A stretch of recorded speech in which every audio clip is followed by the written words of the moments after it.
Today, we're recapping and reviewing the entirety of The Penguin Season 1. We're going to go episode by episode, and make sure you stick around because we've got some pretty interesting takes on episodes 4 and 8. Let me quickly get to work on those takes. After the death of Carmine Falcone at the hands of the Riddler, there is a power vacuum in Gotham City.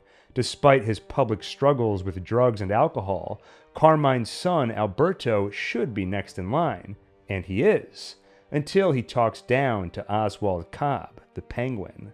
Oz has a chip on his shoulder. The harsh words get to him, and in a moment of rash decision, he shoots the would-be successor dead.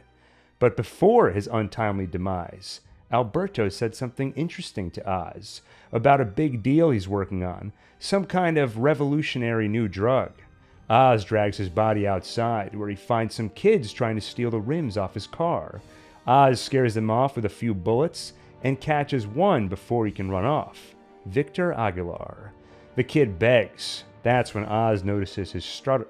What an opportune sentence to struggle with. That's when Oz notices his stutter, one of life's cruelties, like his own club foot. He gives the kid a chance instead of executing him on the spot. He recruits his help in taking care of the body. After a night's work, Oz tells Vic to have a look at the sunrise. Victor knows it'll be the last thing he ever sees. He begs for a chance to prove his worth. He could help Oz with whatever he needs. And Oswald accepts. Later that day, Oz is called into a meeting with Johnny Vitti, Carmine's nephew and underboss. They're shutting down operations in the swirling chaos of Gotham and moving to Robbinsville. That means Oz is out of a job. And he's got other problems too, like Sophia, Alberto's sister, a psychotic killer known as the Hangman. She just got out of Arkham and is wondering why she can't find her brother. As always, Oz sweet-talks his way out of suspicion and even suggests a team-up to bring her brother's plans to fruition, introducing Gotham to that revolutionary new drug. She lets him go, but Oz knows it won't last. He rushes home to get his mom out of town. She often gets confused, but in a moment of clarity, she tells Oz to stop being a little boy. Be a man! It wasn't impulse that made you kill Alberto. It was instinct. Because you know it's time for you to take Gotham as your own. This is Mother of the Year, right?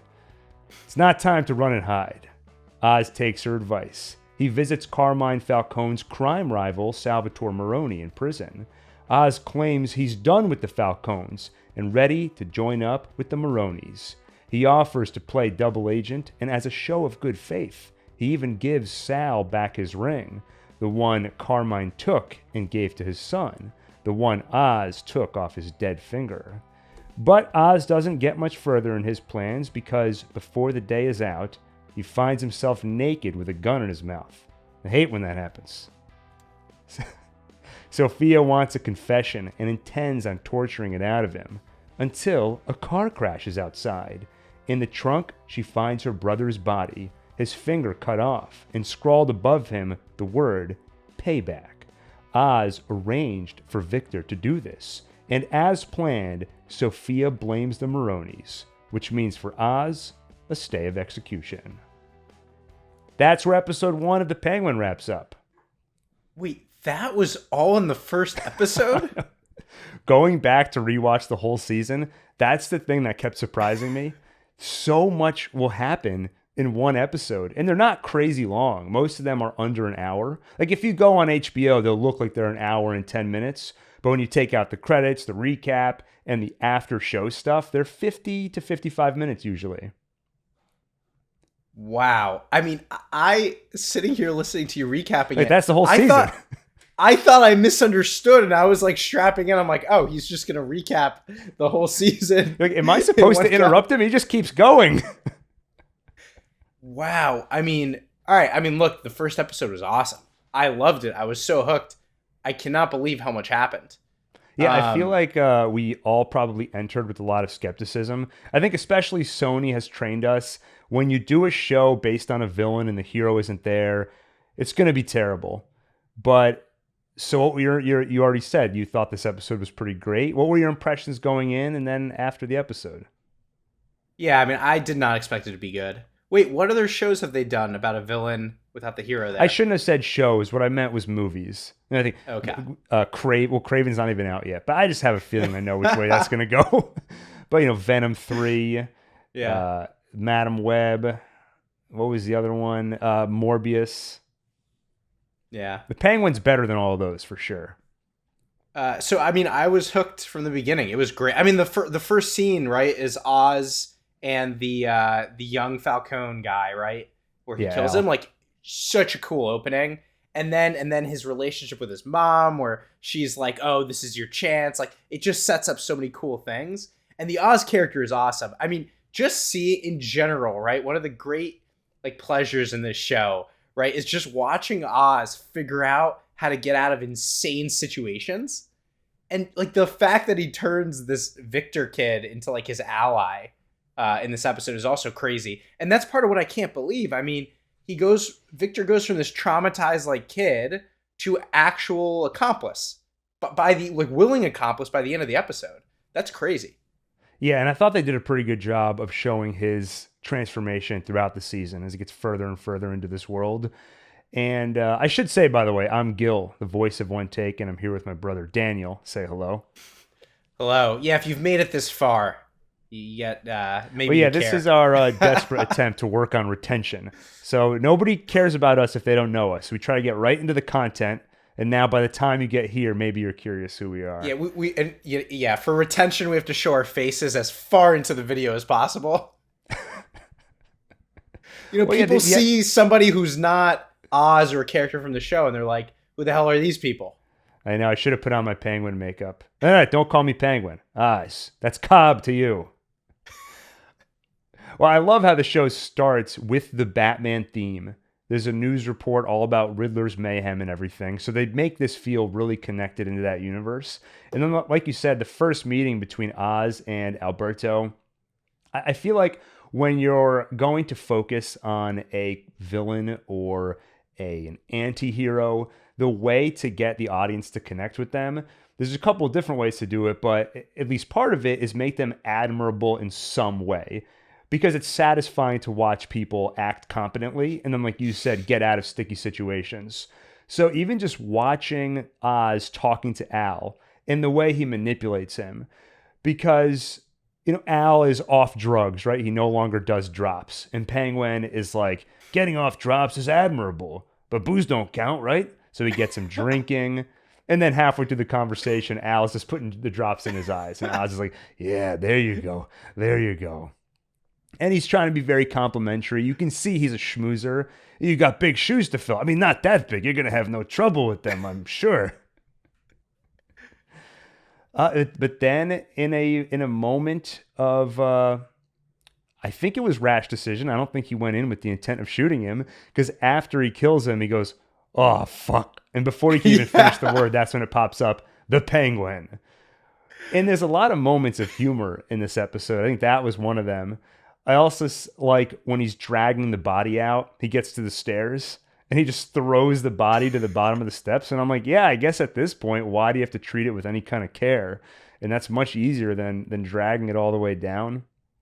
Wait, by the way, like this show, we've complained before, like a lot of shows will use humor in a bad way, where the humor undercuts everything. Is the humor in this show never, we'll see as we go through, but I don't think it ever cuts the dramatic stakes down.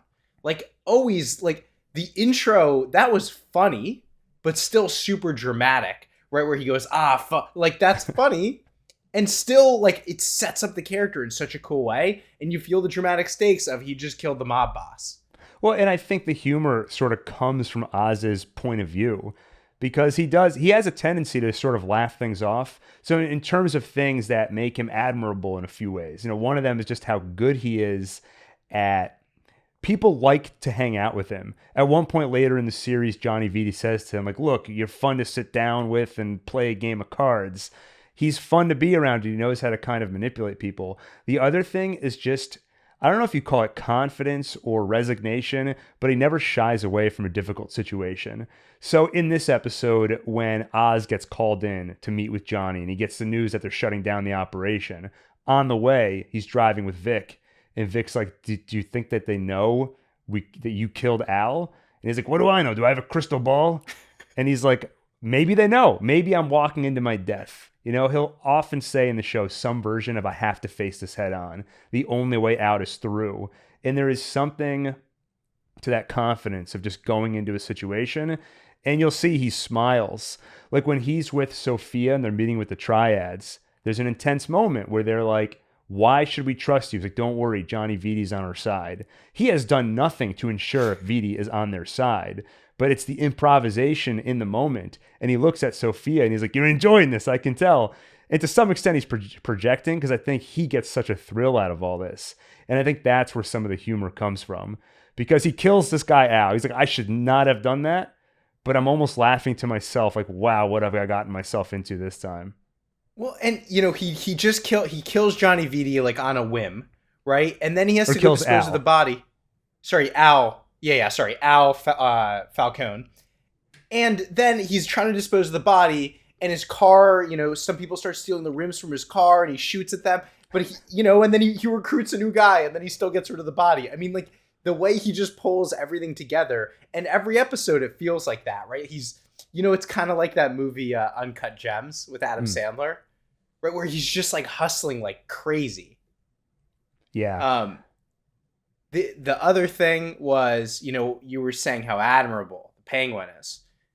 I'm getting in there before, you know, the viewers. Oh, so you think a murderer and a drug dealer is admirable? Well, no, because if you listen to later in this episode, we're gonna very clearly denounce the Penguin. Later in the episode. Stay tuned. Stay tuned for when we denounce I'm glad you brought that up, Daniel, so I have a chance to respond to that. Well, didn't I start by saying the way to get us to sympathize with a villain? So I have labeled him as a villain, and I do think they test our sympathies pretty strongly toward the end of the season. There's talks about a season 2, and part of me wonders, I don't know how you can get a window back into this character where we want to follow him for another season, but we'll get to that. But yeah, just on a basic level, I mean, I think this show, at least at the beginning, does a couple of things to make him a character you want to follow. It's the things I mentioned that are fun to watch. And I haven't even really talked about the fact that it's Colin Farrell who is playing, he's totally unrecognizable in the role between all the makeup and the voice he's putting on. That just makes him fascinating to watch. On top of that, his talents, his humor, and there is a sympathy as well, because I think when you have a story that takes place in the game, if you're in the mob or some kind of gang situation, you sort of accept, okay, as long as they're not killing innocent people. It's the same way you look at war. If it's soldiers killing soldiers, it's like Joker says, right? If tomorrow I tell the press that like a gangbanger will get shot, nobody panics. Because it's all part of the plan. But when I say that one little old mare will die, well, then everyone loses their minds. So it's kind of like that. And in this world, everybody looks down on him. So if you accept the rules that you've entered into the situation with, and then he's at the bottom of the pecking order, and he's sort of an underdog, there's a satisfaction to watching him try and climb his way up. And one thing you and I have talked so much about is we love the detail. We love to see every step of the process. And how do you get from the bottom of this organization to where we assume he's going? Penguin's a pretty formidable force in most Batman stories. So how's he going to get there? It's a fascinating story to watch. I will say there's one thing that happens which kind of disappointed me. So how's he going to work his way up?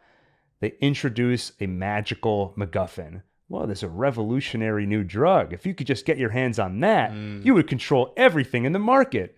You know, Breaking Bad did that to an extent where you have to sort of go with the idea that Walt can make this meth that is more pure than anybody else. Now, I did ask ChatGPT. Apparently, there's some truth to that. The user experience with the drug is improved by purity, and it is very difficult to get above 90% purity.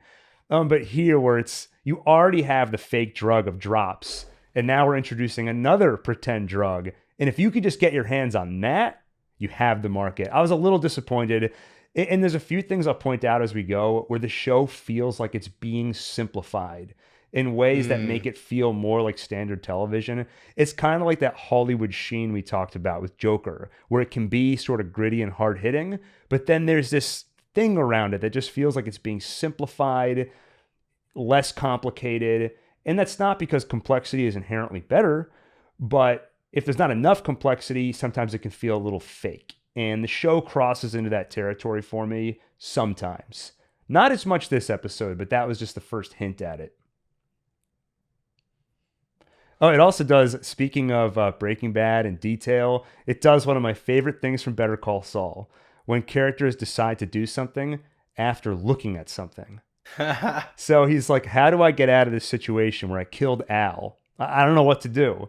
And then he's watching that song, Put the Blame on Mame Boys. And Vic's like, who's Mame? He's like, it don't matter, kid. She's a scapegoat. And then he gets the idea to turn Sal Maroney into a scapegoat and put the blame on Sal as, you know, as the one who killed Al. So, yeah. So, I mean, overall, though, yeah, enjoyed the first episode. Was excited to see where it would go next. Any other thoughts on episode 1 before we jump to episode 2? Oh, I should mention one other thing, actually. Because I think there's a couple of themes that gets set up here that we will, and a couple of character things for Penguin as we get to know him and what makes him tick. Of course, he tells Al that story about Rex Calabrese, how he was a big gangster in Gotham back in the day, I think specifically in Crown Point. And the thing Oz so respected about him is that he would help so many people. And after he died, they threw him a parade. A freaking parade. Can you imagine? And so you can see this is something that Oz aspires to. He wants the little people to look up to him. And Al starts making fun of him. Now, up to that point in the conversation, Oz was doing the usual thing, where he kind of makes himself small so the other guy can feel big. But when Al makes fun of him for this, that's when he gets pushed too far and he shoots him. He calls him pathetic. He calls him out for having this dream. And I think that's because part of the way Oz manipulates people is not necessarily by lying. He's reaching into himself and just pulling out the right parts at the opportune moments. And in this moment, he pulled out a very vulnerable part of himself. Like, this is deep inside the thing I aspire to.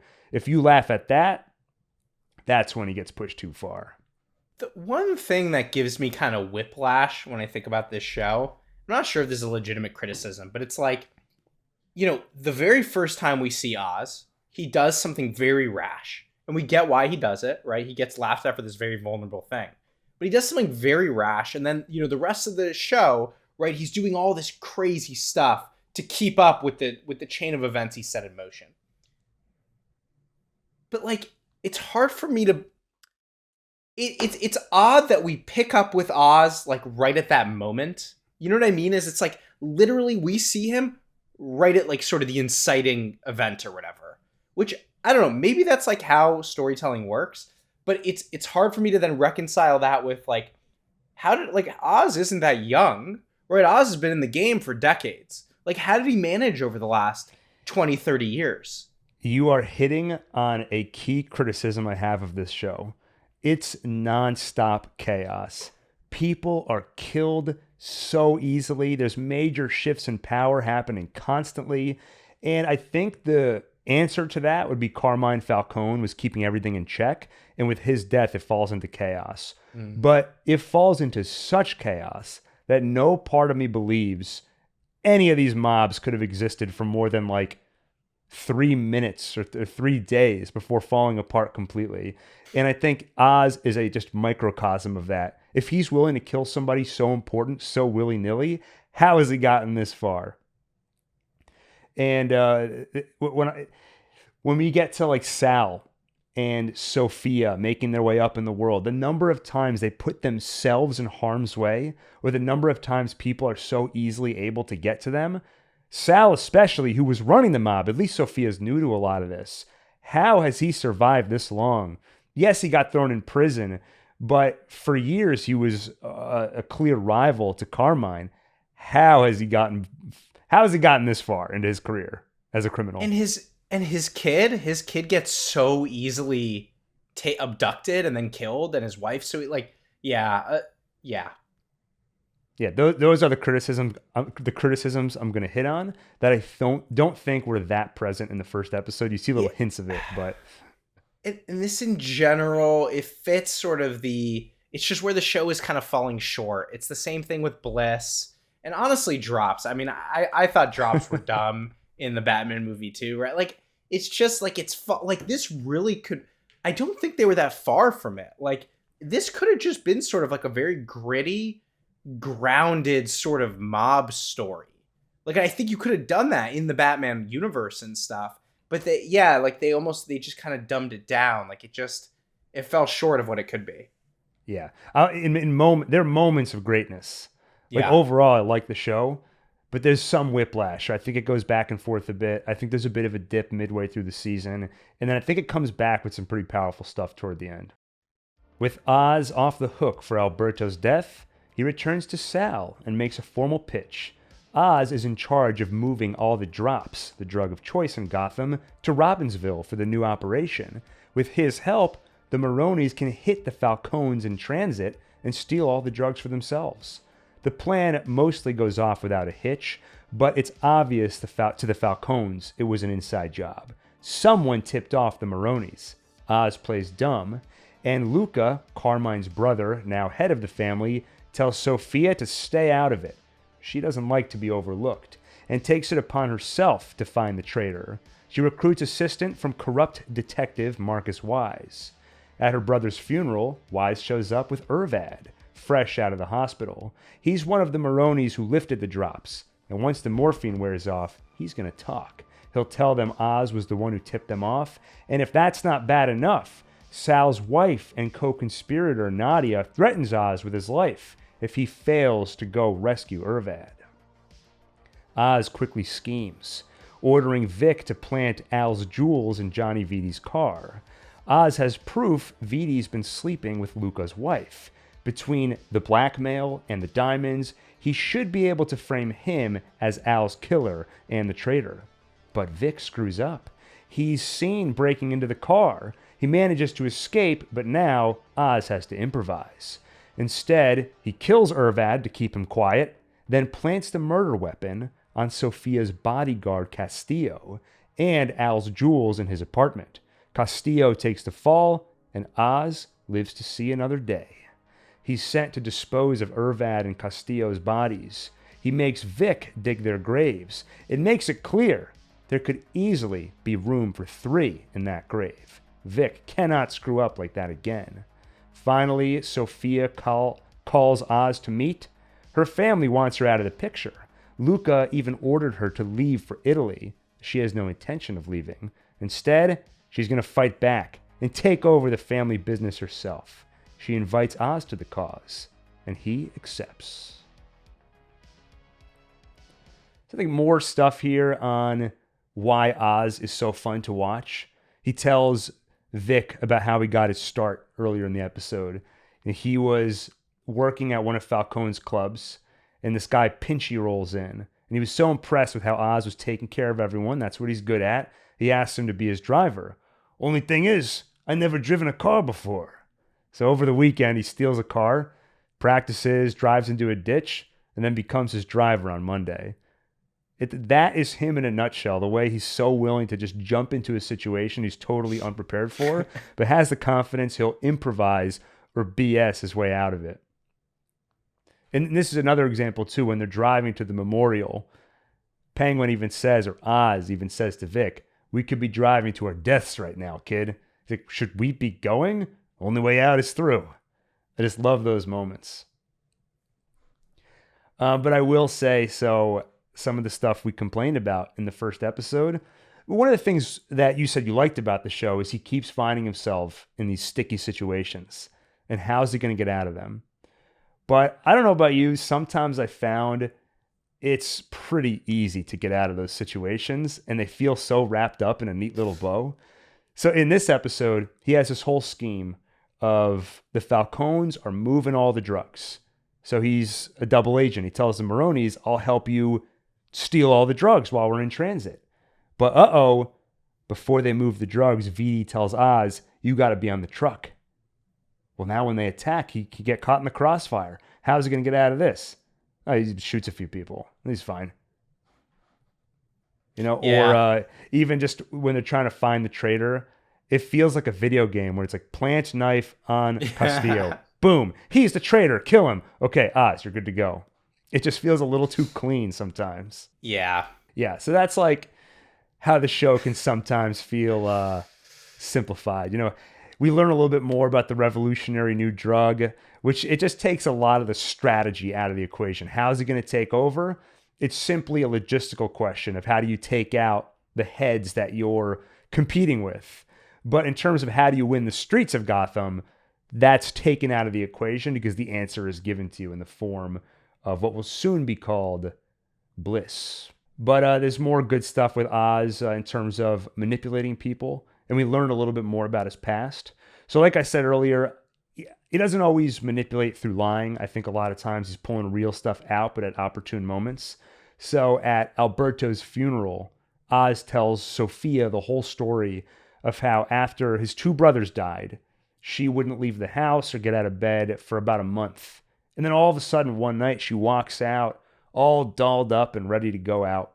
So they go dancing, they go to a jazz club, and they have a great night. She was just better all of a sudden.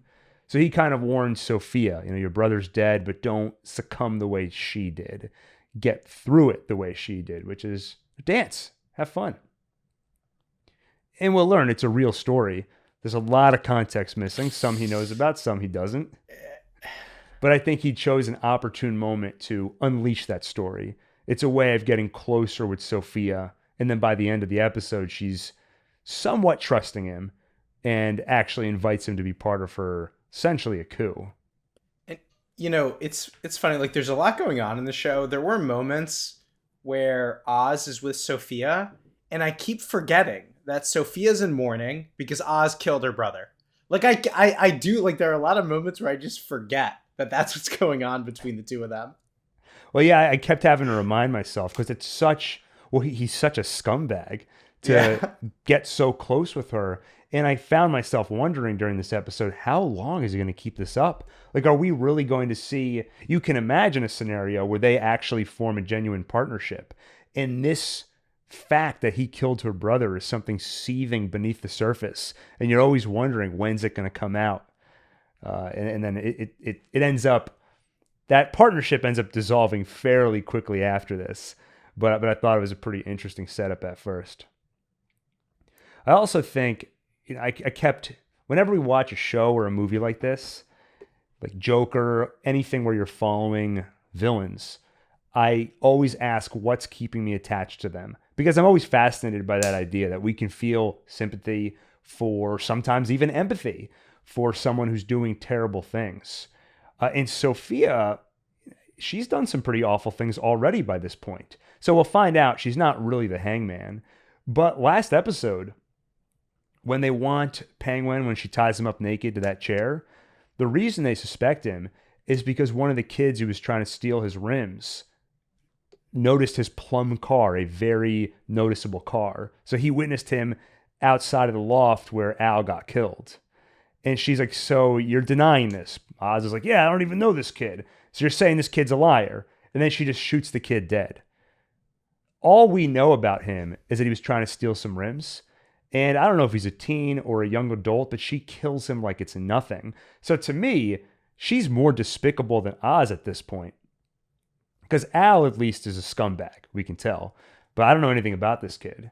I mean, he could be as quote-unquote innocent as Vic in all this. He just happened to not be the one who got caught. It's funny. Like, I forgot that Sophia did that, but I guess I didn't have a reaction to it because at this point, I actually thought she was the hangman, right? I thought, like, it's funny, the first 4 episodes you're watching, and you keep thinking, like, it's interesting that she's, like, a serial killer or something, right? To me, that also kept me really engaged early in the show, where I was, like, really curious to understand her character. Yeah, and I'm happy. I'm pretty happy with what they delivered. It's a pretty weird fact to throw out there. Like, oh yeah, she's a serial killer, just got out of Arkham. Don't worry about it. She'll be a little weird. Just ignore her. She does. When she's at the memorial for her brother, you can see everyone staring at her, and you hear all the whispers like she's crazy. Just stay away from her. And then she just starts shoving all the food in her mouth because she just wants to make a show of it. But another thing she did in the episode that I found pretty despicable is that she sort of threatened Gia, her little cousin. I think she tried to do it in a subtle way where the girl doesn't know she's being threatened, but her mother does, just to screw with the mother. And I found that pretty despicable too, just to play with this kid's life in a way. And that'll definitely come back later. But part of me was a little bothered, again, going back to that moment in episode 1 where Sophia kills that kid, because I'm like, at no point in the show so far in the first 2 episodes do you really feel the weight of human life. They're just killing people like it's nothing. And I think that's because to these characters, it is nothing. And then I think it hits harder later on when Vic starts to get involved in murder or seeing people killed, and you sort of see it from an outside person's perspective. But it was just something I noticed.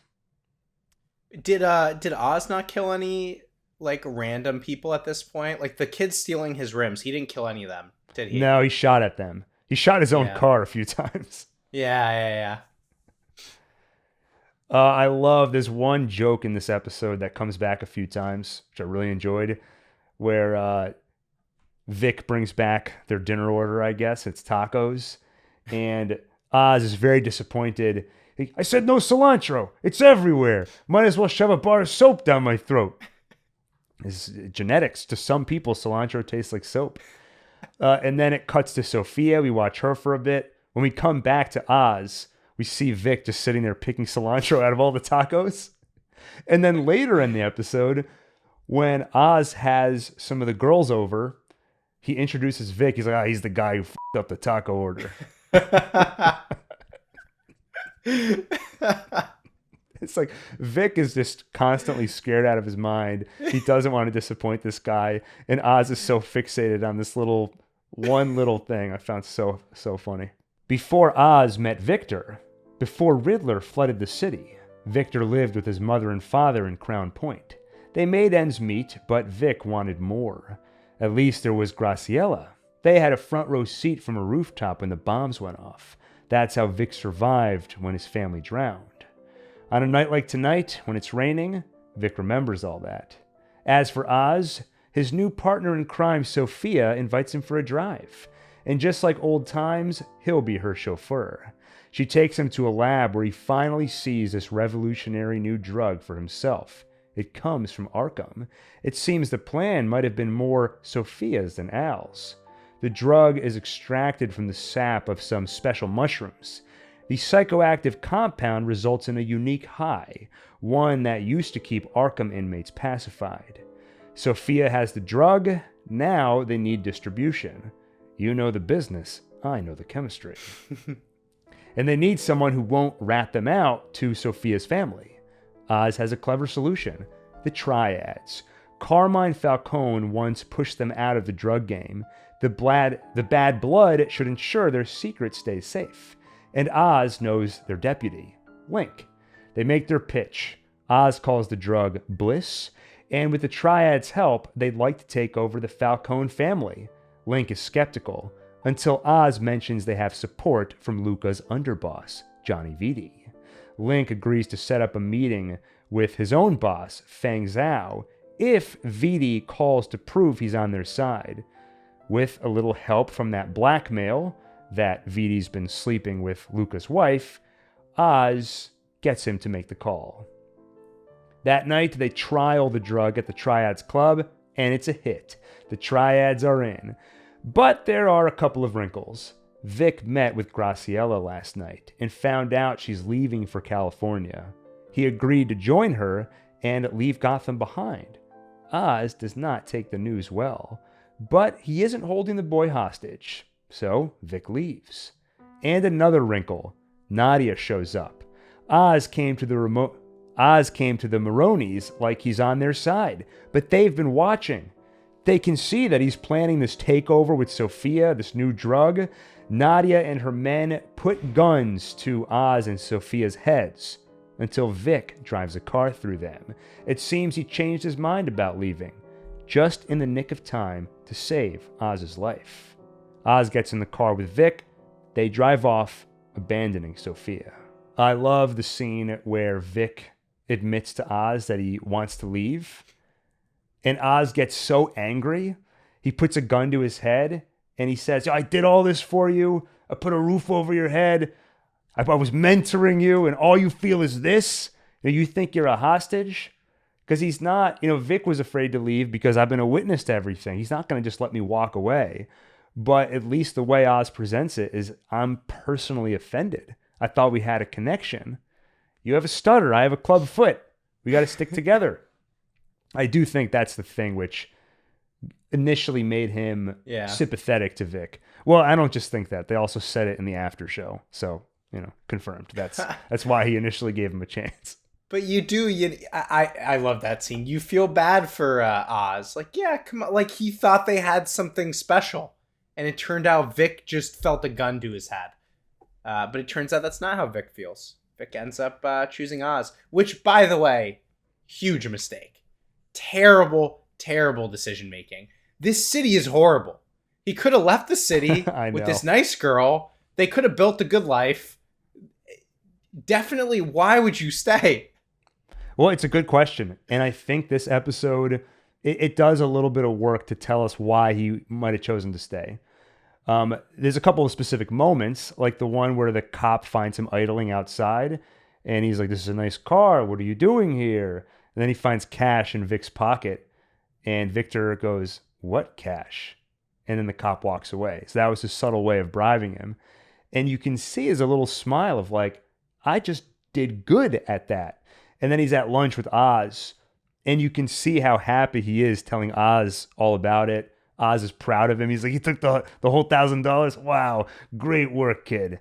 And then when Victor kind of stutters trying to order his lunch, the waiter sort of finishes a sentence for him. He's like, I'll have the steak, and then he goes, the steak frites. And Oz yells at the waiter, let him finish, the man's speaking. So you start to see that Oz is really looking out for him. He's giving him praise. And if you compare Oz to Victor's father, Victor always had a little bit of an issue with his father where he felt he wasn't ambitious enough. We see in the flashback, he was telling him, like, you're worth more. You should ask for more money. And his dad tells him you should be happy with what we have compared to what we used to have. This is a very good, comfortable life. So Oz is offering him something that his father didn't. Now there's somewhat of a reward mechanism happening where he's getting paid $1,000 a week. And he's seeing, I'm pretty good at this. So they definitely plant some seeds for why he would choose to stay. But it is very much, there's so many movies and shows I watch where I'm like, I don't know how you get out of this, but just drive, just run away. Just leave this whole situation behind. Being on the run for the rest of your life is better than whatever this is.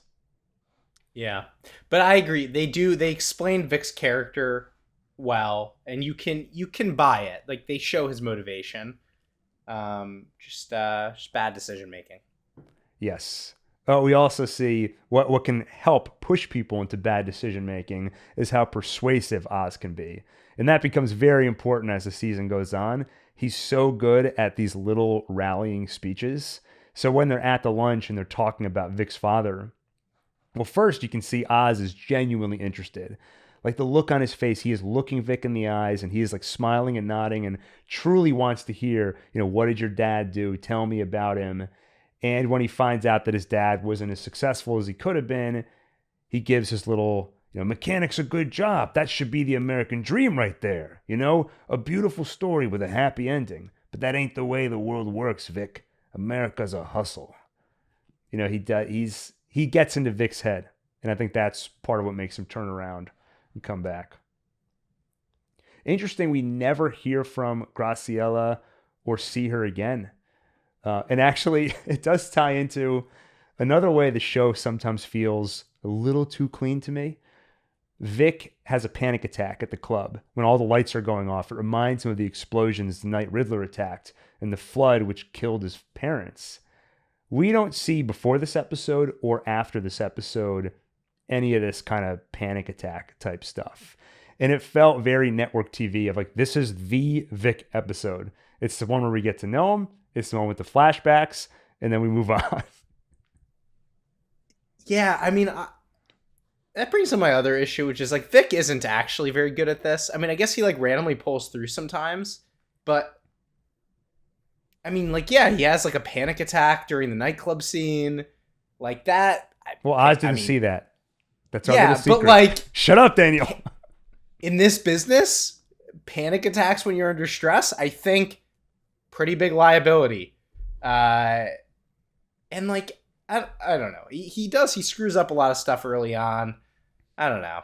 He did show some. I think Oz really was impressed when he drove the car through them. Is that just, he doesn't know what's going on? Yeah. Who are these people? But he just did what had to be done. I think that won him a lot of points. Yeah. And I also think, go ahead.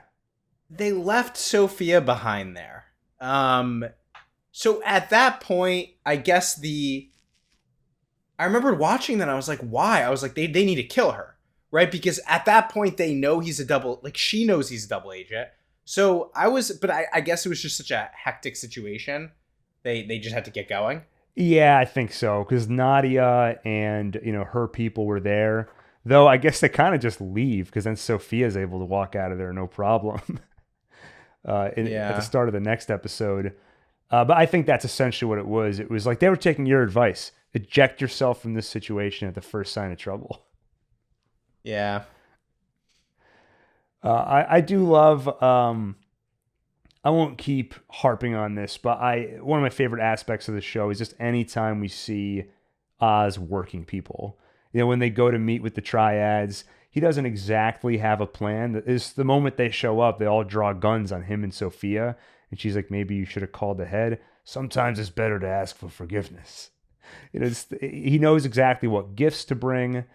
And you also see he knows how to network because they need to meet with Fang Zhao. He's the head of the triads. And Sophia is sort of impatient. Why are we meeting with this deputy Link? And Oz tells her, you got me and I got Link. He sees the value in networking with these people that normally you would write off. That kind of becomes his superpower. He sees the potential in people who are lower on the food chain. And that's another thing that gives you that underdog feel that connects you with him a bit. This is also when he has his when he tells the triads, like, don't worry, Johnny Vidi's on our side. And Sophia's like, what aren't you telling me about Johnny Vidi? And that's when Oz just laughs. He's like, look at you, you're having fun, I can tell. Johnny Vidi, what an idiot. You sleep with the mob boss's wife? How stupid do you have to be? Yeah. There's a lot of people in here. Like, again, how did Vidi get this far in his criminal career being so reckless? Or actually, this one also bothered me with Oz himself. I keep praising he knows how to work people. But then when they finally have the meeting with Zhao and they make their pitch about Bliss, Sophia walks out on the meeting. And Oz is like, what the hell are you doing? And I'm like, threatening to walk away from a deal is like negotiating 101. And I just don't believe that Oz doesn't know that. He's like, I don't know what she's doing. I can't understand. Yeah, I just didn't buy that at all. One thing I admire about the show, I like when a show is willing to change the status quo. Or really, I like when a show doesn't have a status quo. That's the problem with network TV, is that each episode you can be rest assured by the end of the 30 to 40 minutes, things are going to be back to normal. And that's the beauty of serialized TV. Things can just go in an organic way and you can tell a complete story. And I think as much as I was really intrigued by this budding relationship between Oz and Sophia, the fact that they were willing to toss it away and say, no, that's not going to work out. It's now out in the open. Oz is a double agent and he betrayed you. I mean, literally right before that happens, they're so setting up that they're going to get closer because Sophia says to Oz, like, I don't know how to trust you. And Oz is like, let me show you. I'm going to keep proving to you that you can trust me. Like 2 seconds later, Nadia shows up. Don't trust him. I'm going to kill you both now. And when Vic rescues them, again, you can just see Oz is having such a good time. He gets in the car laughing, and he's like, this is it. You're in it now, kid. And I think he's having a great time. I think he loves this. Before Vic drove his car through her men, Nadia revealed to Sophia the truth, that Oz killed her brother. After Oz escapes, Sophia calls for help from Dr. Julian Rush, her psychiatrist from Arkham, and she remembers how she got here. You're probably wondering how I ended up here. At age 9, she found her mom hanging dead, and her father with scratches on his hand. Years later, he promised Sophia she would be head of the family one day. That dream died when Sophia took a meeting with a reporter, asking questions about various women who died by hanging, most of whom worked for Carmine. Oz drove her to that meeting and ratted her out. Of course, Carmine was the one who killed those women, including his own wife. But as punishment for even thinking of going against the family, he pinned the crimes on Sophia. She was branded the hangman and tossed into Arkham. As for Oz, he got what he wanted. He was promoted for his loyalty. After 10 years at Arkham, Sophia left with a resolve and a new ally, the only doctor who looked out for her instead of lying about her and abusing her, Dr. Julian Rush. Now, after Oz's fresh, recent betrayal, she joins her family at dinner, tells them all what she thinks about them, how they all abandoned her. Then, a fresh start. She floods the house with gas, killing them all, sparing only her little cousin Gia, and of course, Johnny Vitti. This was a big episode. This was an awesome episode. But firstly, the thing I was the most excited to say about this episode, which I did end up texting you even though I wanted to save for the podcast, was this episode was exactly your worst nightmare. Gil constantly complains that his biggest frustration in life is when he gets blamed for something he didn't do. Which actually happens very rarely. I can't even remember a time that it's happened, even in my life. But I know the few times it occurs where someone's like, you did this, didn't you? And I'm like, no, I didn't. What are you talking about? It just is very angering because it's the one time in life where you can have an argument and you know with 100% certainty you are right and they're wrong. But you can't make them understand it. It really gets to me.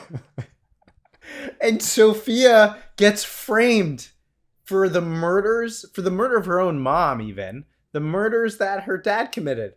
And everybody's telling her that she's a murderer, that she's crazy, and she gets locked up and abused for, what, like 8 years? 10 years. 10 years. Whew. I love this episode. I thought they did a good job. They fleshed out her character so much, and I thought they told a really good, compelling story. And then it was such a good episode, like so cohesive, like her background story, and then it made the ending of the episode so satisfying. Like, I thought it was so cool that she kills the whole family, and like the imagery, and I know they were obviously going for like, this is badass imagery, but it worked for me. Her walking around in the dress with the gas mask on, I thought it was just so badass. I loved it. I agree with a lot of what you said.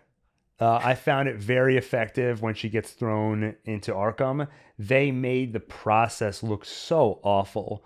The way she's hosed down, like poked and prodded, and just the whiplash she's feeling, we also feel because it all happens so quickly. There's the promise of, well, first she gets brought in, and this is insane. And they're just talking about what the process is going to be. You know, you're going to be here for 6 months and there's going to be a trial. But then it's like seconds later, she's tossed into the cell and she's going through that whole intake process. And you feel her frustration. You're like, this is BS. And of course, I can relate to all that. But then some stuff happens where first she meets an inmate and it's just the most cliched. Like, if you have to write a crazy person, you have them go like this. Hi, it's nice to see you. What's your name? Like, that's the first person you meet. I forgot about her. Yeah. My name's Magpie, like the bird, not Margaret. I told my mom not to call me that, but she didn't listen. It's just the most cliched, I'm wacky and I'm out of my mind person you've ever met. But fun fact, Magpie is from the comics. She was first introduced in, I think, a Superman comic. She is a jewel thief who only steals jewels named after birds, which I thought was, I feel like maybe there's a little Easter egg here where she says, I bet there'll be lots of paparazzi at your trial. No one even wrote about mine. I think Magpie is a character no one really cares about. This, I read one article that said, this might actually be the most prominent role she's ever had. Super minor character. And then I thought the other inmate that she's kind of framed, I guess, for killing this other inmate. I wasn't sure what was going on there at first. So they have this other inmate beat her up. And then later they have her meet with that inmate. And they give the inmate a fork. And then she kills herself with it. And I think they did that to basically pin it on Sophia to say, look, she's killing people in Arkham. And so they end up not even having the trial. She's not fit to stand trial. And that's how her 6 months gets turned into 10 years. But overall, I found a lot of the stuff in Arkham very effective, really makes you understand her character. And I like that it reorients everything you've watched about her up until this point, and it all kind of makes sense looking back at it. The way she sort of taunts everyone at the memorial, shoving all the food into her mouth and acting kind of wacky. Shove it in their face. But I thought the her killing everyone, it goes along with what I was saying earlier. How is it possible the Falcones have survived this long if it's so easy to kill all of them? Like this person, Sophia, fresh out of Arkham, even if you all know, or at least some of you suspect, she's not really the hangman, that almost makes it worse. If she's not really the hangman, then she has a huge axe to grind with everyone here. Let's not watch her. Let's not keep an eye on her. Not only that, but at the dinner, she just yells at them for several minutes. And they just sit there and take it. The worst that happens is at one point, Luca goes, Sophia! But she just keeps talking. Like these are mob bosses. These are tough people. And they just sit there and let somebody monologue about how terrible they are. And then she walks off and they just let her go. Nobody keeps an eye. And they all die. All of them. Wait. Except John. How did I... Okay. I guess I see your point. It's almost like they treat her as if she's not the hangman. But then, but if she's not the hangman, you all framed her and put her in a mental institution for 10 years. And she did kill somebody in the mental institution too. So, like, she actually did. Remember, she kills Magpie. Oh, that's right. Yeah. Yeah. So, you're right. It doesn't really make sense how they treat her. This is really, really minor and pedantic, but how does she keep Viti alive? Because... the window's open. The window's open, you can see. Oh, and what? She just, like, opened his window? I assume so. I mean, I guess there's a question of whether that was intentional or not. I assume it was because she walks in as if she expects him to be alive. So I assume she opened just his window before, setting up the whole gas situation. I rewatched that scene like twice. I didn't figure out that it was the window. She probably even goes to the window and closes it or something. No, honestly, like I like to believe that in my second viewing of the episode, I would have picked up on it. But I read a couple of recaps of this one. I was curious what other people thought of it. And actually, I have a quote here from Vulture, which I actually agree with everything in the quote, but I walk away with a totally opposite reaction to it they had. Because I think generally this was a very favorably reviewed episode. Vulture loved it. Here's what they said. With the exception of a table-setting opening, the episode comprises an extended flashback and a ghoulish, downright delicious final act that plays like a soaped-up Lifetime original prison-sploitation flick. And I agree with that sentence 100%. I guess I just don't want that.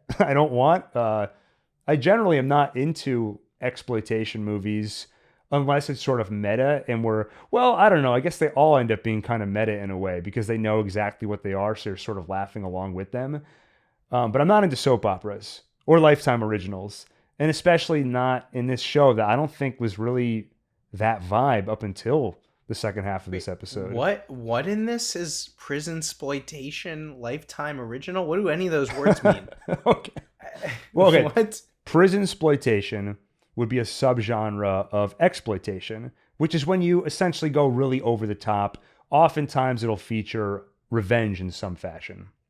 Lifetime original, because I guess you're showing a woman taking power, taking revenge, and soaped up because it's like soap opera. It all happened. They're using a lot of words to just say over the top, essentially. Okay.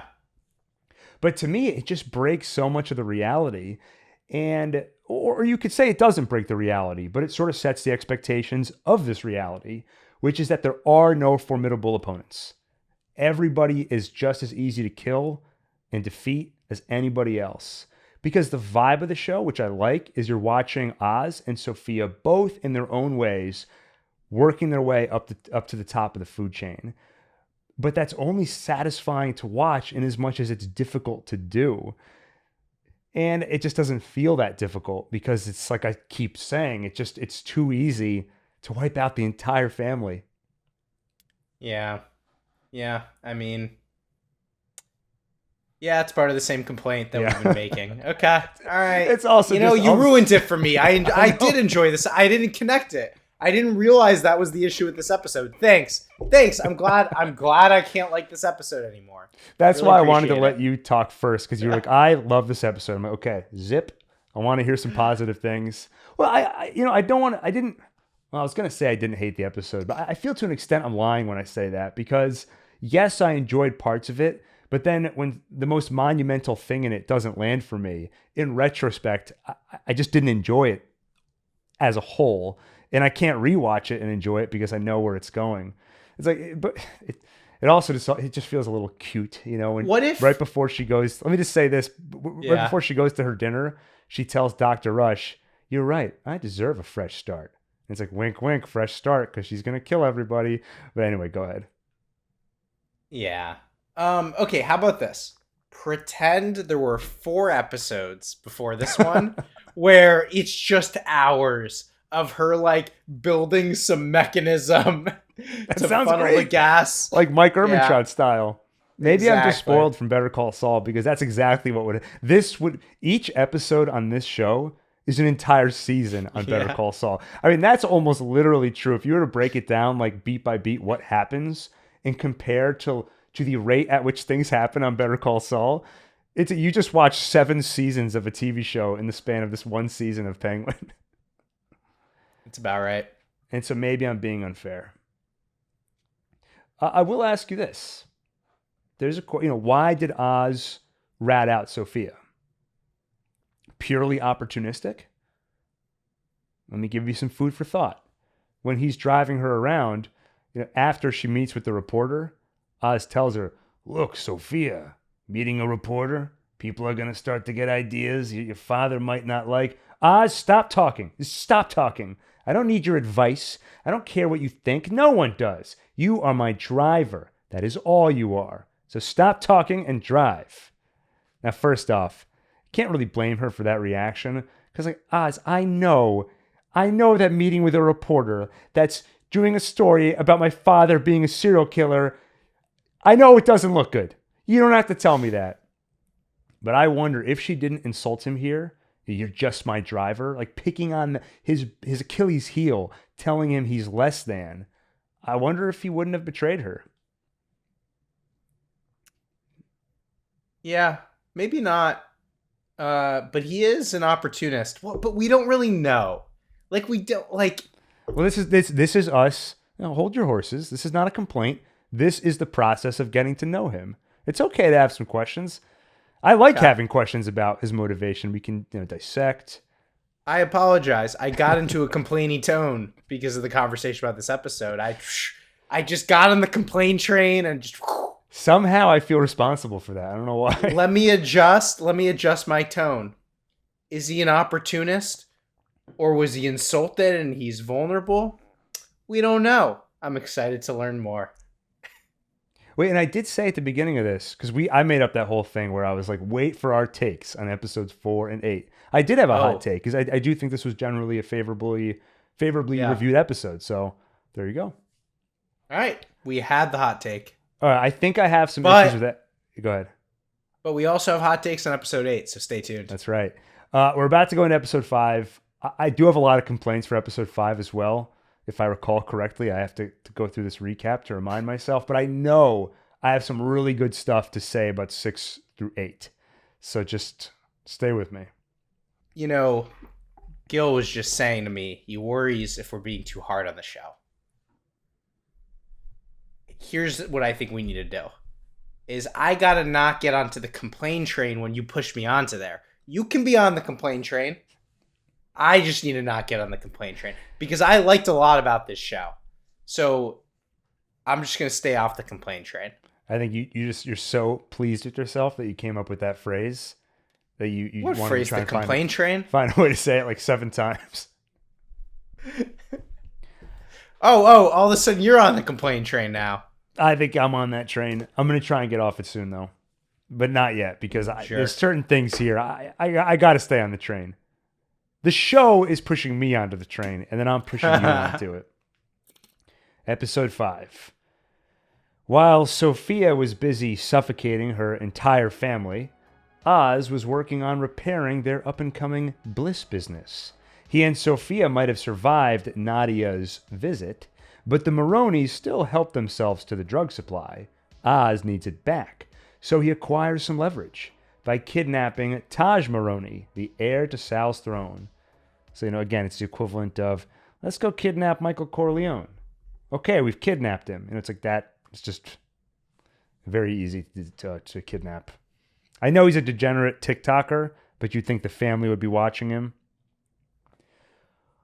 While Oz heads off to make the exchange, he sends Vic to look after his one vulnerability, his mother.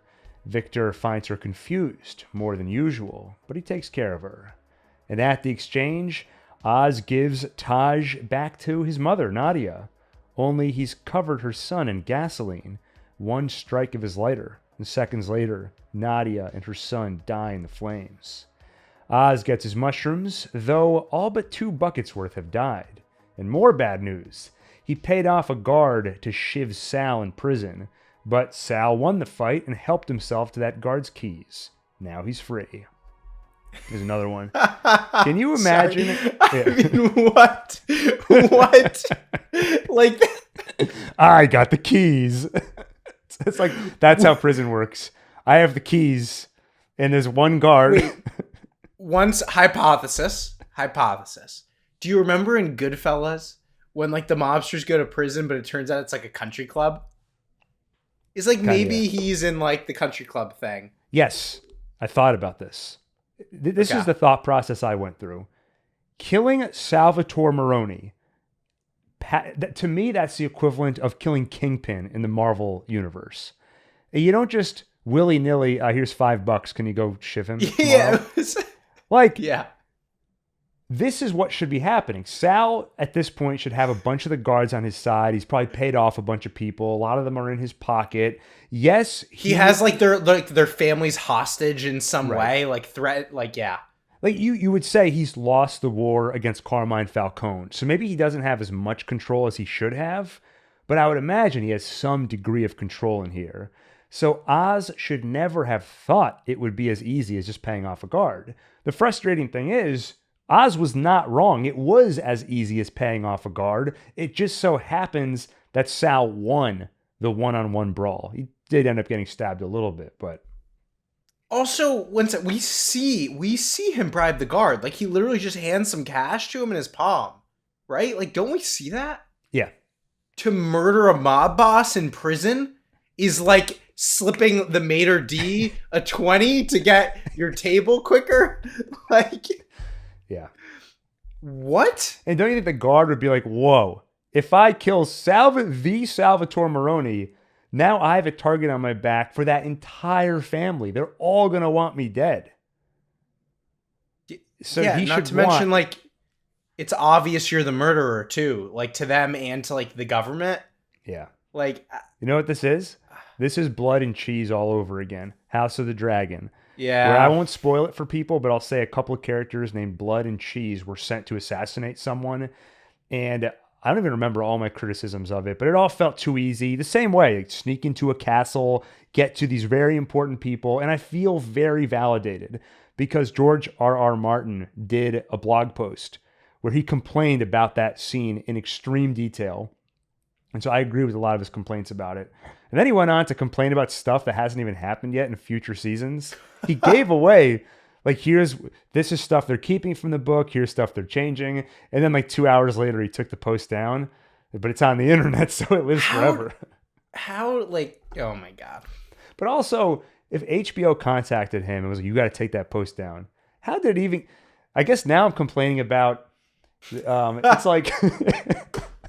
what's the word I'm looking for? I'm like, this doesn't make sense, but it did happen in real life. It's like a real life plot hole. I knew this blog post was coming. How did HBO not know? Because George R.R. Martin was saying, and coming soon, I have a lot to say about House of the Dragon, and I couldn't wait. I was counting down the days to his post where he rips the show apart, and then 2 hours later it's down. Maybe HBO didn't tell him to take it down, or maybe they didn't know he was going to spoil stuff. He actually spoiled some stuff for me. I don't know why. I was trying to read just the parts that didn't spoil anything, but you'd think even some intern at HBO Max would be like, oh, like maybe we should give George R. R. Martin like a reminder, like, hey, by the way, like they've only aired one season of it. Just make sure you don't mention stuff that's later. Like nobody. Or one HBO Max executive was like, "Here's $20. Go take care of George R. R. Martin."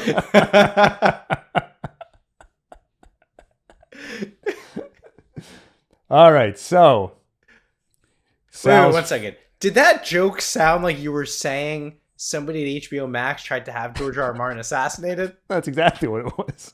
No. Okay.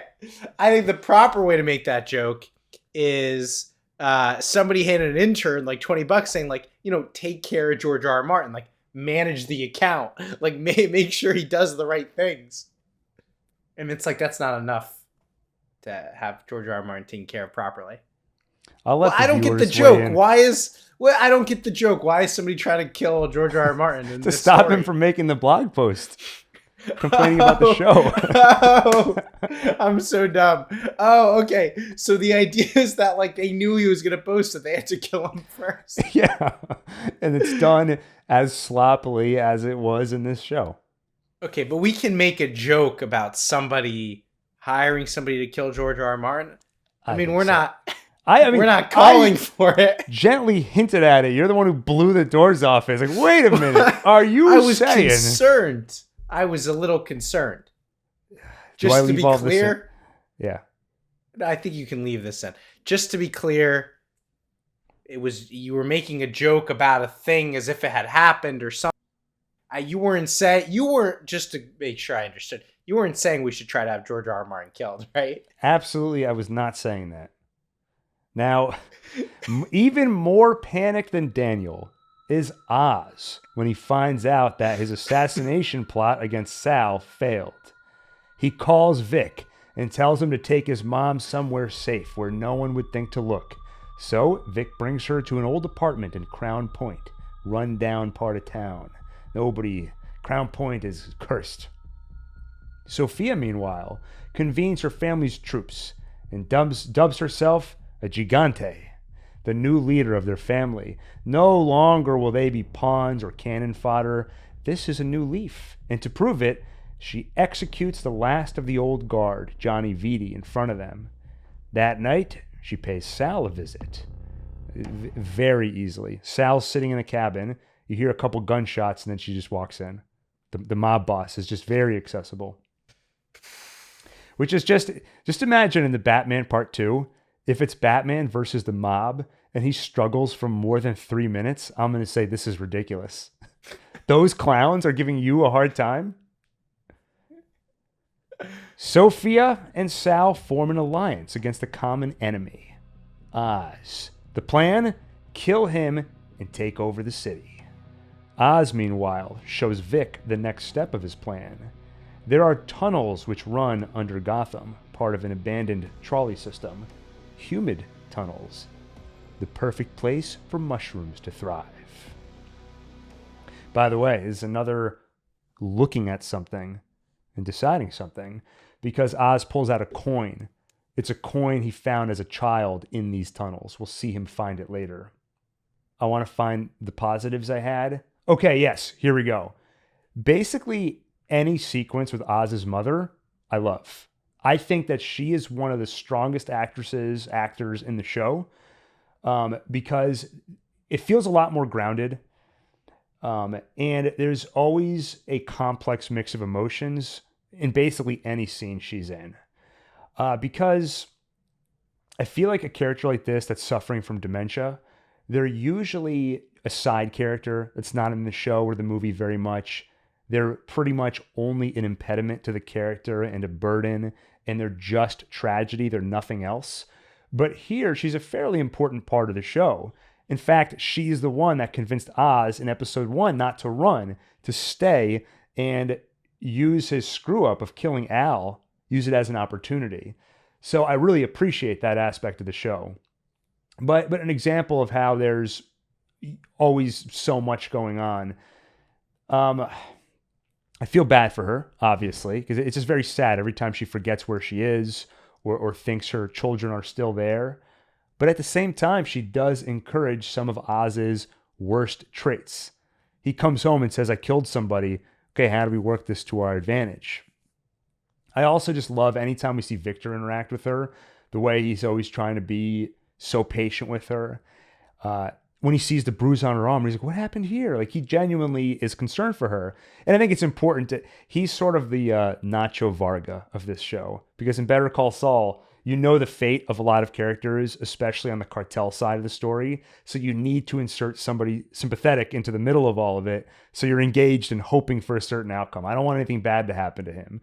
So Victor plays that role very well in this show. And every scene with Oz's mother when he's taking care of her, like, not only is it painting him as just a genuinely good person, it's also painting him as someone who's really trying to stand up for Oz. Anytime she badmouths him, Victor stands up for Oz. When good things happen, he's like, Oz did this. He did this for you. So it's building up to the tragedy of what's going to happen later. When you see Oz join his mom at the apartment, you see her tone really change. He kind of like gets into bed with her, and she starts to accuse him of throwing it in her face, because this apartment reminds her of the one they grew up in with his two brothers. And when he says, look, I miss them too, he says, I lost them too, that's when things suddenly turn. And, you know, what kind of man can't take care of his own mother? And she sort of throws him out of the bed. And of course, we'll see why later. That's when the turn happens. So I loved, have I talked enough about stuff I really genuinely was just, and I'll talk about some of the other scenes with her later, but there's always such a swirl of emotions whenever she's in a scene. Yeah, I agree. And I mean, it's brutal. Like, you feel the empathy for Oz of like how important his mother is to him. And when she like kicks him out of bed, and it's just, you know, it's cruel to him. Yeah, I was just trying to lead you off the complaint train. So, but now back onto the train. There are some sequences in this episode where I just really start to tune out. Like Sophia torturing Johnny Vitti for information. I don't know why I'm watching this. She, and all the stakes are like, I know my father had some cash. Where is it? And then she gets the cash, and then she shoots him in the head in front of everybody. Yeah. That whole thing just kind of didn't go anywhere with Vitti. It just wasn't very captivating. And then also, it just calls into question, like, okay, a serial killer that just got out of Arkham, just killed her entire family, just executed a guy willy-nilly in front of all of you. Yeah, I want to work for her because she gave me a couple bundles of cash that she spilled on the table. Also, felt very unfair. I couldn't help but, you know, you don't want to be the guy who's like grabbing like too aggressively for it, but it seems like a situation where it's like, just take what you want. And that feels like a very unfair way to do it. You're the guy at the party where it's like, everyone gets one drink. And then I go and grab, like, look, I don't want just soda because then I'll be thirsty. So I also grab a bottle of water and you're like, this guy over here, he took two. I will admit, though, I had that same anxiety when she just dumps all the cash. There's no system to this. Each of those bundles is so much money, and everyone's just like grabbing at it. No, it's like you're at a party and there's a buffet, and you didn't eat dinner ahead of time because they said it's a dinner party, but it's a buffet and there's clearly not enough food, and there's a few people in front of you, and they're just trying to grab it, but there's not even actually a line. Like, people are just kind of crowded around. Like, it's incredibly stressful. And again, you don't want to be like the neurotic guy who's like, oh, like, let me get the, you know, but you also you got to fight for your food. It's very, very unfair. Yeah. And when you walk back to your team and they're like, you got one bundle? Taj got 7. What were you doing? Well, I was at the end of the table. I didn't know she was going to dump a bunch of cash, or I would have sat closer. And I thought maybe it was like a figurative thing. Like she's like, oh yeah, take the cash. But then like after she'll like give each of us like an amount of cash that will make it fair. Yeah. And it is really easy to take control of a mob. It feels like. Yeah. It feels really easy. Okay, a couple interesting observations. I wonder if Penguin got the idea to kill Taj using gasoline from Sophia, because he sees on the news the whole gas leak thing, and then he douses Taj in gasoline. So I'm like, oh, I wonder if he got the idea from her. It's just interesting that 2 episodes in a row, gas plays a prominent role. One in liquid form, one in gas form. But by the way, the gas thing was genius. That was really cool. I assume it's been done before. They didn't like come up with that. Oh no, I don't know if it's been done before, but I was okay. I guess if you're the mother, you're so distraught when you see him just. But yeah, you would like, smell dripping. Something. Yeah, you'd be like, well, what's going on? Is in terms of sympathy for Oz. I will say this is a moment where it really started to. I felt challenged because although yes, Nadia and Taj are gangsters, just seeing a mother and son burned alive is a level of cruelty that does risk really detaching me from this character, because he did not have to do it in such an awful way. I mean, bullets were flying like crazy. You easily could have turned your gun 5 degrees and just shot them both. I guess the gasoline, maybe it's a little more reliable, except for the fact that she probably should have seen it coming, or some of the guards there should have seen it coming. And I'm not saying that's a bad choice, but it is interesting. I feel like they're showing us some of the levels of cruelty this character is willing to go to. And it's like Sophia shooting that kid in episode 1 or 2, where the show doesn't make a big deal of it. And I think that's because to these characters, it's not a big deal. I think to Oz, he's not thinking, my God, I just burned a mother and son alive. And the show's not really asking us to wrestle with that. It kind of breezes past it. But I found that interesting. And I know we've complained about this a bunch already, but like, man, really easy to just kill very prominent mobsters. They're dropping like flies. And I think, again, the response to that would be the death of Carmine Falcone, just ushered in this era of chaos. But it just doesn't feel that way to me. It doesn't feel like there's chaos, and within that chaos, you're able to get all this stuff done. It just feels like a lot of incompetence that makes you question, how could any of them have survived this long? I do find we haven't really talked about it, but the relationship between Oz and Eve is somewhat interesting. I wish we dug into it a little bit more. After Oz finds out, and I guess I didn't mention it in the recap, but basically the night that Oz killed Al, he goes to Eve. She's a lady of the night. He pays her for her company, but you get the feeling it's a little more complicated than that. She's not only there for the money. Maybe there's some genuine affection as well. Once Oz finds out that Sal is alive and he sends Victor and his mother to the safe house, he goes to Eve and expects her to come with him to that safe house. And she's like, I'm not going with you.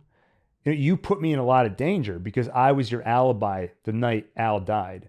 So if anybody finds out I was involved, they're going to come to me to try and find you.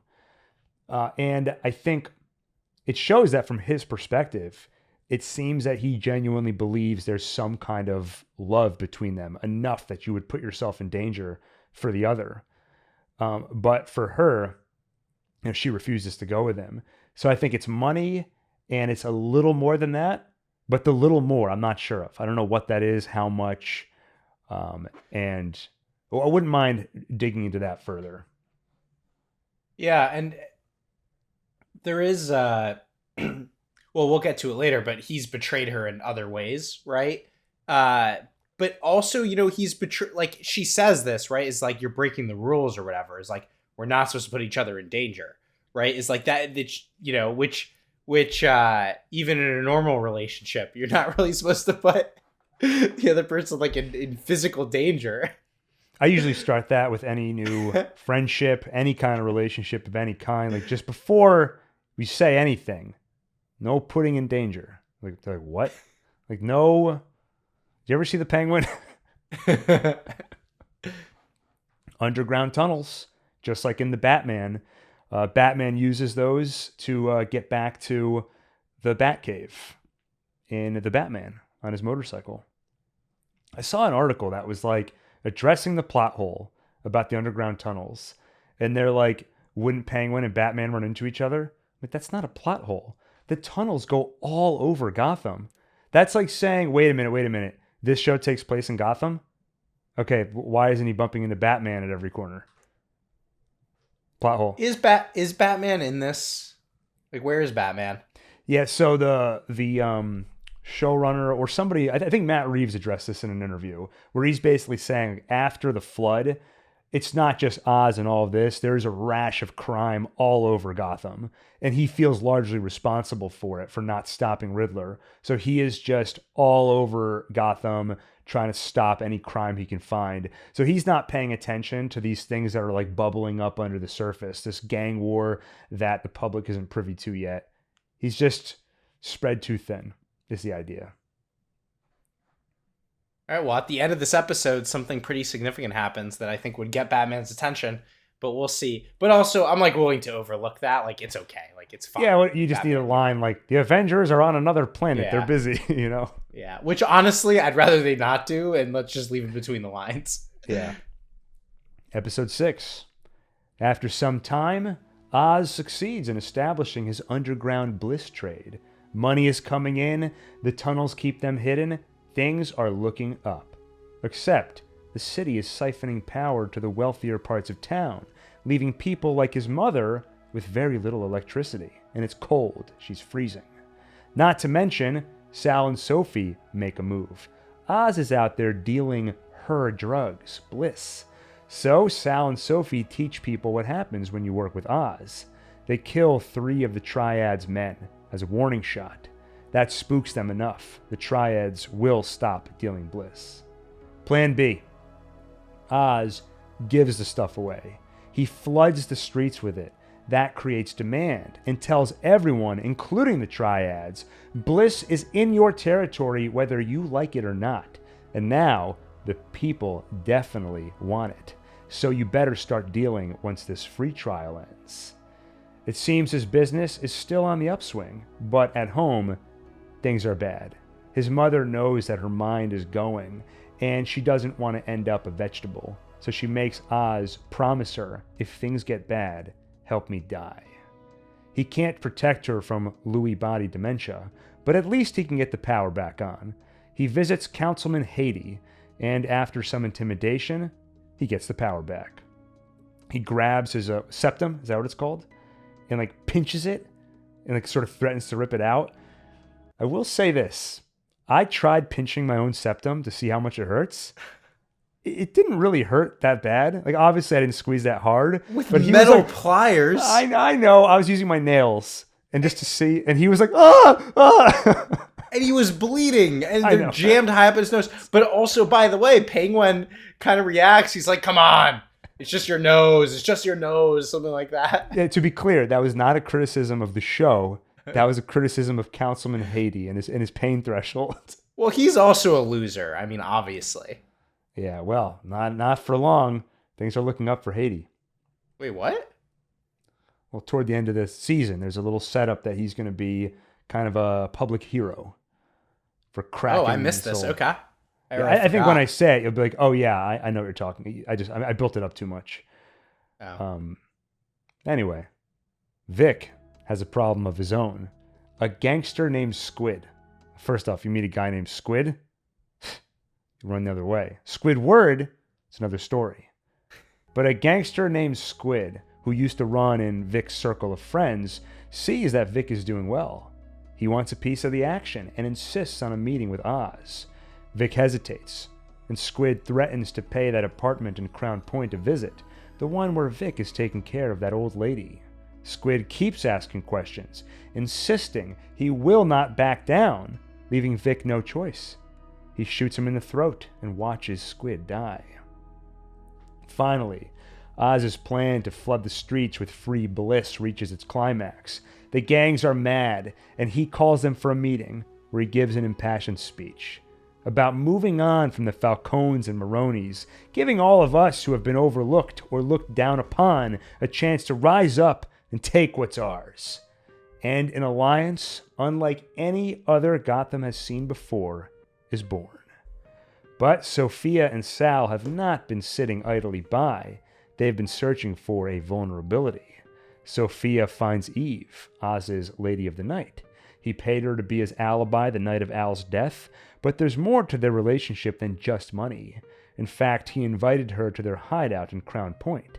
She turned him down, but under Sophia's interrogation, she gives up the hideout's location. That's where Sophia goes next.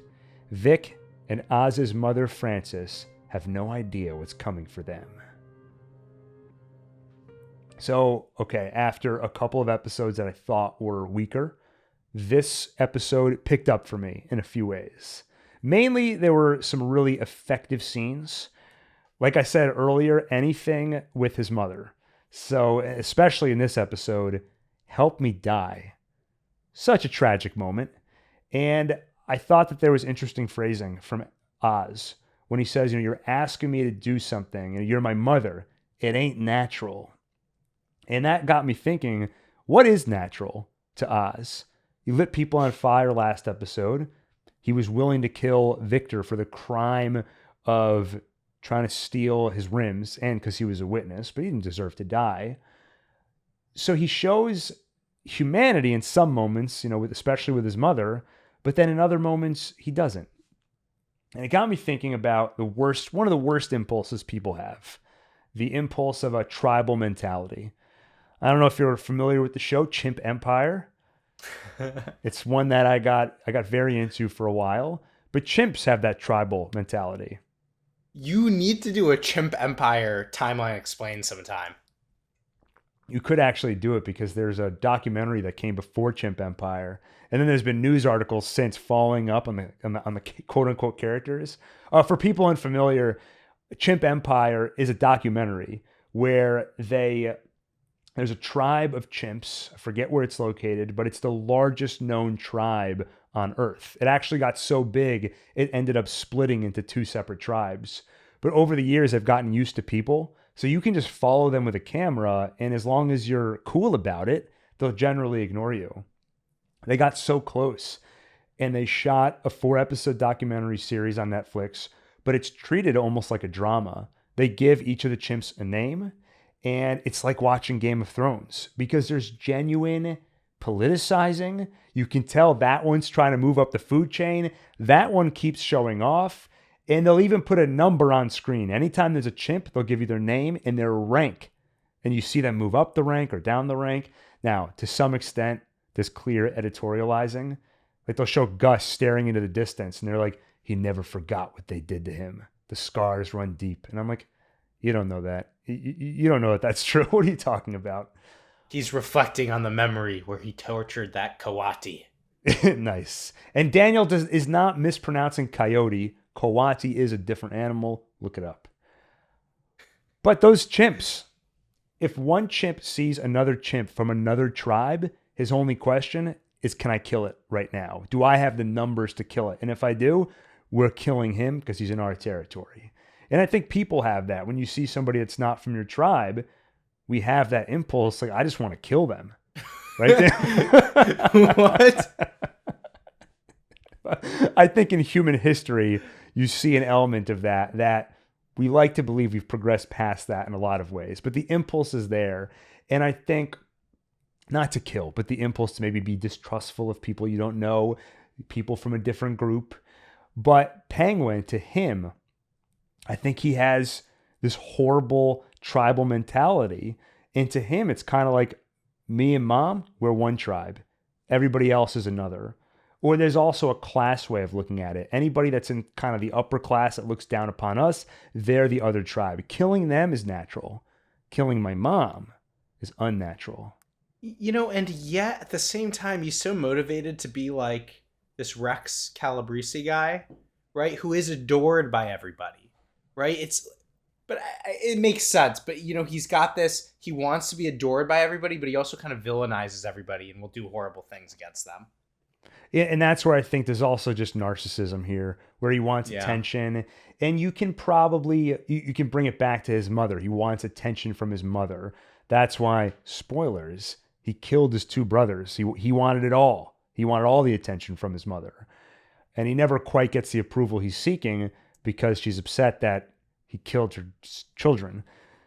And so he's trying to get that approval and that validation anywhere he can. If he's not going to get it from his mother, he's going to get it from society. He's going to get it the way Rex got it. So I think we get more insight into him in the next couple of episodes. But another thing. So I mentioned that up to this point, human life has not had much weight. People are being killed willy-nilly. But with Vic, human life does have weight. He hasn't killed anyone yet. He ran a car into a couple people. I don't know if they got killed. But if they did, it was still a moment of... It was a high-intensity moment. It wasn't as visceral as going up to Squid and shooting him point blank while looking into his eyes. So with Penguin, anytime there's this, how's he going to get out of this situation, there's a little bit of a cheat code where you don't have to worry about killing anybody. That's on the table at all times. But for Vic, it's not necessarily on the table. So there is he feels more backed into a corner than Oz typically does because he feels like he's between a rock and a hard place. I can't bring Squid to Oz. It's going to make me look terrible. Oz is going to just kill him anyway because he's not someone we can trust. He saw your mom. No one's supposed to know she's alive. So he is truly in a pickle. And when he kills him, I felt that death more than I felt any other death on this show so far. And I just found that very intense. And I also just loved, it's so darkly strange when Vic sees Oz afterward. And just by looking at him, Oz can tell you deal with that problem. Doesn't say out loud that he killed him. Oz knows, and he says, don't worry, it gets easier. It's like him taking care of Victor, but the darkness of it's going to get easier. You're going to be killing more people, and that's what I'm encouraging you to do. And another moment of just real stakes, the end of the episode. There's this, we've seen Frances, Oz's mother, is so unhappy and just in this state of confusion. But when Oz gets the power back on, she and Victor start dancing. Victor's telling her, like, Oz did this. He got this done for you. There's a moment where maybe she'll be proud of him for a second. Cut to, we see Sophia at the door with a crowbar. And so this is one of those dun, dun, dun moments that actually landed for me. Because Frances is one of the more real characters on the show, someone I feel very sympathetic for. So to see her in danger, now the stakes are real. It's funny. So that moment I didn't feel the stakes as much. And I think it's just because of the things we were talking about is there's a lot that happens in this show. And I think I was just like, and I didn't really articulate it until you sort of articulated it during this discussion, but I think it was just some like whiplash and it was just too much. And so, yeah, like I could see how this could have landed more. Mm-hmm. But yeah, it just didn't. Yeah. For me, it landed. The only part that I was like, is like, why is Sophia going herself? Like, send somebody, actually, send a foot soldier. I actually think that is the thing that was the most jarring. Is it's just weird that she's doing everything, and then Salvatore Moroni's doing everything. Like, I think that was more so it, where it took me out of the realism of it, where it just didn't make sense. And like, she's running the mob now. Like, she has a mob. Yeah, like when they're like when Sal and Sophia are looking for a vulnerability. They're checking Oz's apartment. And I'm just like, Gus Fring would never do that. He would send Victor. Wasn't it Victor? That was the guy's name in Better Call Saul, right? The guy that we interviewed, Jeremiah Bitsui. He would have sent Victor. He would have sent someone, go investigate, tell me what you find. But they're just putting themselves out there in harm's way. There was a funny moment, though, when they're in Oz's apartment. Another callback is when Sophia first visits Oz's place. She like pushes a button and it turns on the fireplace and some like romantic music plays. And she's like, tacky. And then this episode, Sal pushes the same button and Sophia just looks at him like, I know. It's pretty funny. Yeah, but the I don't want to just complain a bunch. We said a lot of good things about this episode. Go ahead. Yeah. Well, I was just gonna say, look, the Vic killing Squid, I did think landed really well. I felt that. I really liked that. And look, I just wrote down in my notes, Alliance beers. I love the scene of him throwing the beers to everybody and he's like unifying them. I thought his speech was good and it was cool. I liked it. Yeah, I thought that was well done. You kind of buy it coming from him. He is so good at selling a vision. And I don't know if Penguin is typically, well, I guess you know him as a sort of elbow rubbing politician type, so he should be good at influencing people. The whole drug MacGuffin, like you really have to just buy into it and go with it, because it's like Sal, it's like there's one set of mushrooms. Whoever has the mushrooms has the power, and it's like Sophia is, we got to stop Oz from dealing these mushrooms. That she can't get more of them. It's like that is the supply. You can't go to Arkham and get more of those mushrooms. Like you have to just buy into it. All comes down to like those two buckets, and now the lab that Oz has set up. Yeah, I mean, or it's just, she needs the market cornered. She doesn't want anybody else having it.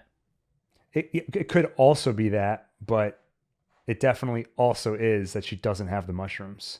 Yeah. Because otherwise she would also be selling them and be like, we got to get Oz out of the picture and put her own stuff on the market. Okay, the septum doesn't hurt that much. I already talked about that. Sal's kind of an idiot, like for a lot of reasons. But when they're looking around the apartment, Sal's like, he took everything from me and he's got nothing. And Sophia just hands him a golf club and she says, practice your swing. Going back to Chimp Empire, it's like this guy's just keep this chimp busy to start breaking stuff in the apartment so I can focus on getting the work done. And, to be fair, he's mourning right now. He just lost his family. But it did give me another moment of like, if he's that just not in control of his emotions, how did he get this far? But yes, he is mourning. He's in a very vulnerable place right now. He's very angry. I understand that. Okay, just the way these mobsters are falling like flies, it did give me this other whiplash where, like, no matter how I think Salvatore Moroni performed, the actor, how he performed, I just didn't really feel like this guy just lost everything. I don't know. It was hard to buy it. Daniel, I guess it's just he took everything and I have nothing. Just like so many people are dying in this show. I don't know. It was like hard to take it seriously. And I think part of that is also like, you just need more time.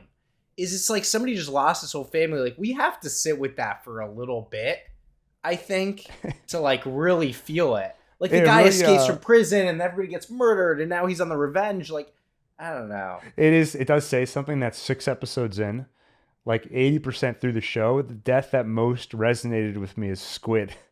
Not what I saw coming. But it does feel like just deaths are fairly meaningless and unimportant. I mean, they're important to the plot and the logistics of who's running what, but emotionally they seem unimportant. And I mean, to me, it makes the show less engaging in certain ways. In other ways, I think I see the point. It's that from their point of view, that's part of the game. And to them, they're somewhat callous to it. So I think that's sort of how they were writing it. I won't go too, because I feel like now I've mentioned it so many times, but there is another scene with Frances, Oz's mother, that I thought was really effective. When she's first struggling because of how cold it is, and Oz is trying to get the power back on from the generator. You see Oz, Vic, and his mother together, and she becomes confused again. It's very cold. Like, I'm going to go talk to Rex. And Vic tries to calm her and go with her delusion because she thinks Rex is still around. It was, oh, don't worry, Jack is going to drop off the rent. She's like, oh, Jack's going. Oh, okay. And she starts to calm down. And then Oz gets angry. Jack is his brother. Jack is dead. Like, how dare Vic bring up his brother? And how dare Vic play into her delusions? You're only making it worse. And I kind of felt like every beat of that scene Felt bad for her.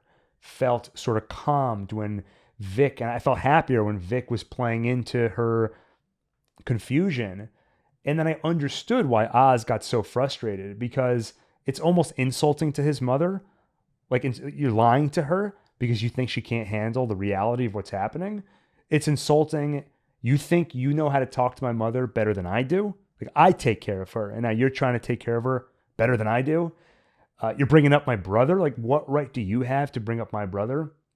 So I kind of understood it from every perspective. And so that's what I meant earlier when I was saying almost every scene with his mother is just like a swirl of complexity. Yeah. I looked into this, by the way. So what do you do if somebody has dementia and they get confused? Do you try and snap them out of it? Apparently there's something called therapeutic lying, where you play into whatever their belief is. Like, if they mistake you for somebody else, you don't become an actor and pretend to be them, but you can not correct them. You can just ask open-ended questions and sort of let them talk. And I'm not a doctor. I have not researched this at all, other than a few Google searches, but I found that idea very interesting and, I don't know, sad, but also, it's just a phrase that really made an impression on me. Therapeutic lying. I hadn't heard that. Yeah, I'm gonna use that you on don't. people. I was gonna say you don't notice when we do that with you. Yeah.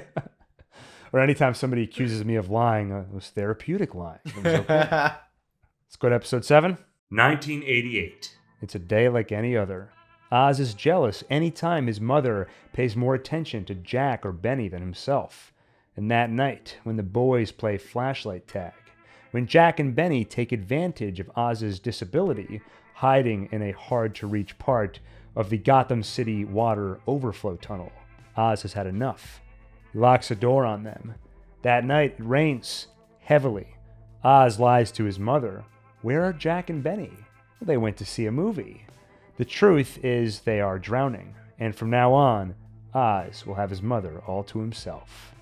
But now, almost 40 years later, he may have lost her, because he comes back to Crown Point to find her missing. Sophia has taken her. He sends Vic to gather an army. Then, as Sal and his men come, Oz faces the music. At gunpoint, he brings Sal to his secret hideout, who announces that the Maronis and the Gigantes are taking over from now on. But Oz has a trick up his sleeve. He turns off the lights. They kill Sal's men, and Sal has a heart attack and dies. Meanwhile, Sophia heads to the hospital to take care of a loose end. Gia. She saw a gas mask in Sophia's bag that night, and she's going to talk.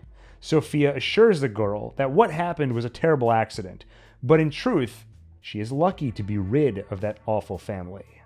When Sophia sees that Gia has been cutting herself, it's a moment of self-reflection. What is she doing? She's still playing her father's awful game. When Oz offers a trade, give me back my mother and I'll give you the whole drug operation, she ostensibly agrees. In reality, Sophia is ready to leave town and leave all this behind. Stop playing her father's game. She sends a card to Oz's hideout, but she is not in it, nor is Oz's mother. There's just a bomb. Oz runs and barely survives the explosion, which takes out his entire operation. Stumbling outside, he bumps into corrupt detective Marcus Wise, who grabs Oz for a meeting with Sophia. So this felt, to me, a little bit like a Daenerys Targaryen at the end of Game of Thrones moment. Where, I mean, Sophia just killed a lot of innocent people. I mean, this is like a major, and they sell it this way, like this is like a major like terrorist attack. You're saying the explosion at the drug lab would have, the collateral damage probably killed a lot of uninvolved people, as citizens were walking around. Yeah, I mean, they show us that, right? They show people in Crown Point like stumbling around after the blast. I think we're to assume, I would think that this is like a major explosion in the middle of the city. I don't know. Maybe. I mean, it seems reasonable to me to assume that. I didn't think about that at the time, but now that you're saying it, probably. Do you think it was? Because to me, So like I guess I'm surprised you didn't react that way because like I felt like the way they showed it was they were trying to make it seem that way. You're right. Because, No, as you do see, yeah. like, even there's a moment where Oz is stumbling and he thinks he sees Victor, but it's somebody else. And I mean, of course, Yeah. they're underground, so anybody who is on the street level, yeah, it's not cool. And I mean, it looked like a huge explosion. Well, and then I guess the thing that changes her mind, though, is having to face the reality of it. That, okay, you can tell me I killed innocent people, but now I see, I mean, why I need to like have this pointed out to me, but murdering an entire girl's family, and then I have to realize that that's going to have some traumatizing effects on her. Yeah, I'm like confused. I'm not following Sophia's thought process at this point because she sees this trauma she caused. She's like, "Oh no, I'm no different from the Falcones." But then she kind of like so then she's like, "I'm going to do things my way." But her way involves killing arguably more innocent unless they didn't maybe they messed this up. They didn't mean to do this, but her way means killing like way more innocent people I think you're. I than normal. think we have to just. I must be yeah, like they didn't intend this. I'm not supposed to think of this as like a terrorist. Yeah, I don't think so. It's fair. I think it's a fair point. Yeah. But yeah, the thing that changes her mind is that she traumatized this girl. When she walks out of the hospital room, she kind of has this hyperventilating moment of like, "What have I done?" Yeah, yeah. So what? Give me the perspective. What is the narrative the show's trying to tell then in her character development here? Well, I think it's as simple as I have hurt a vulnerable, innocent human being, a person whose innocence is not at all in question because they're a young person that hasn't grown enough to really do awful things. Though Oz is a counterpoint to that, but Gia's innocent. She's completely innocent. And somehow Sophia deluded herself into thinking she wasn't harming her by destroying her entire family just because Sophia thinks that they're all horrible. She assumed Gia could see that too. But now she has to actually face the reality that what happened to Sophia, her life is so screwed up because of the family she grew up with. She is now part of the mechanism that's screwing up Gia. I mean, she hurt this little girl and she has to actually look at her eyes and see it. Yeah, totally. And so, how does that then affect the way she deals with Oz? Like, why does that realization lead to the bomb? Like, that's okay, what I'm not now following. I'm forgetting the sequence of events. So the bomb is after that? Yeah, okay. Okay, Yeah. if you take out of the equation, well, actually, I think it's pretty clear. She wants out of the business. So she's ready to blow up the entire drug supply. She doesn't care about it. Yeah. Oh, of course, she's willing to destroy the mushrooms. I kind of forgot at this point that she needed the mushrooms. Yeah. Well, you distracted me with all that. How many innocent people she killed stuff.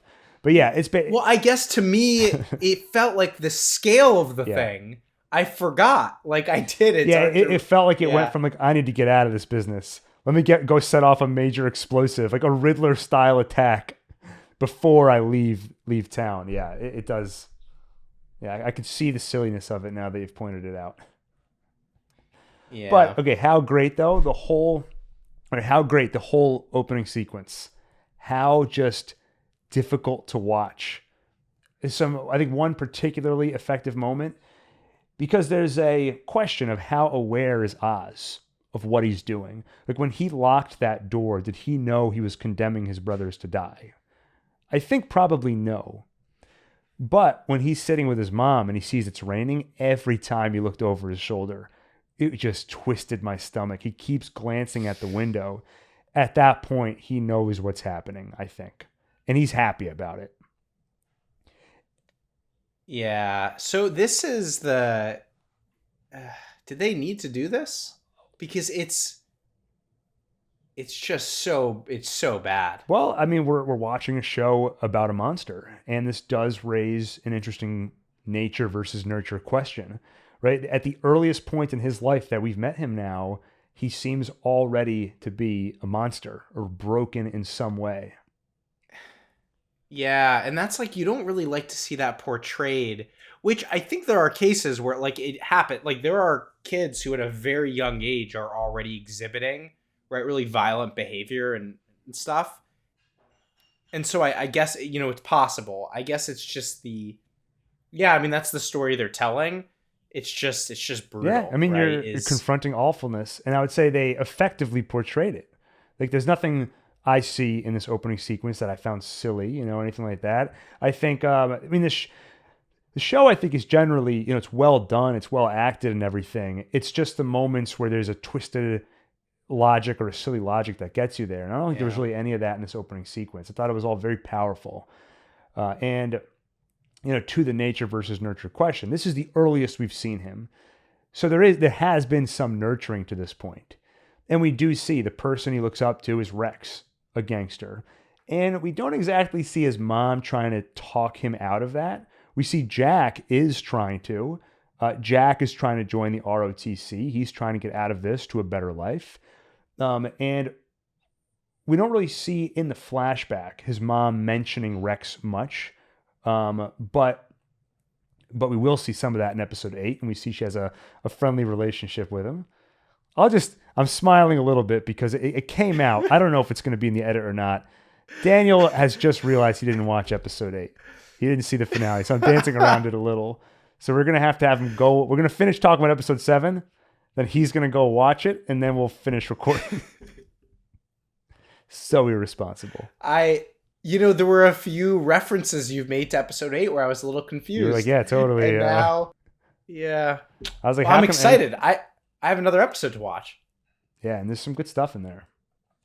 So we see that Oz looks up to Rex. No one's really trying to dissuade him of that except for his older brother, who he already has a contentious relationship with because he's competing with them for attention from his mother. And then you can... And from Rex. And from Rex, yeah. And you can try to go into why does he so crave his mother's attention? And a lot of that's going to be speculation. Okay, how long has she been a single mother? And as one person who's raising 3 people who already has to divide her attention between the kids and between her work, in this episode, you see her doing all the paperwork. So, and maybe when Jack was younger, his older brother, maybe the father was still around and he was the firstborn, so he had plenty of attention. And then, so maybe Oz, he feels threatened. So to some extent, you can see where his attention craving comes from. And then, of course, there's the fact that he has the disability. So you imagine people might have been making fun of him and he's looked down upon. So he latches on to the person who is most looked up to, and that's Rex. And I thought it was an interesting way of phrasing it when Sophia says, I'm still playing his game. I'm still playing by his rules. And this gave me another way to potentially frame Oswald's behavior. What are the rules he learned as a kid that then calcify in his brain and they become the rules he follows as an adult? Those rules are Rex is what is to be admired. Somebody who hurts people and does terrible things, but in the name of, quote unquote, helping the little guy. And now maybe Oz took the wrong lesson because he boiled it all down to they threw a parade for him. So, being a gangster and earning a parade, those are the rules of this game. That's what winning looks like. And that's what he has in his mind as an adult. And we're seeing him do something horrible, but it did actually get me some more sympathy for him because he's a child. His brain isn't even fully formed yet. So can you hold the adult Oz responsible for this? Somebody should have taken him aside and been like, no, you do not kill your brothers. That's not right. In episode 8, we'll see how it's handled. But I won't go into it any more than that.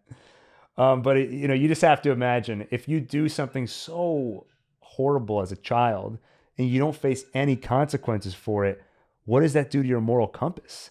Like, to an extent, can you blame him as he gets older for not realizing you can't just go around killing people? Why?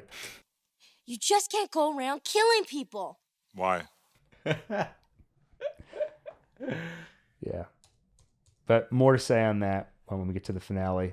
But in the flashback, a couple of pop culture references to try and kind of set set this in the chronology. You know, I love chronological order, so I had to pay attention to this.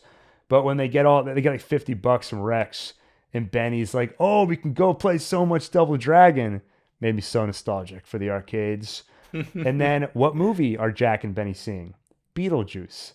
Came out in 1988. Thank God, 1988. Beetlejuice was made by Tim Burton.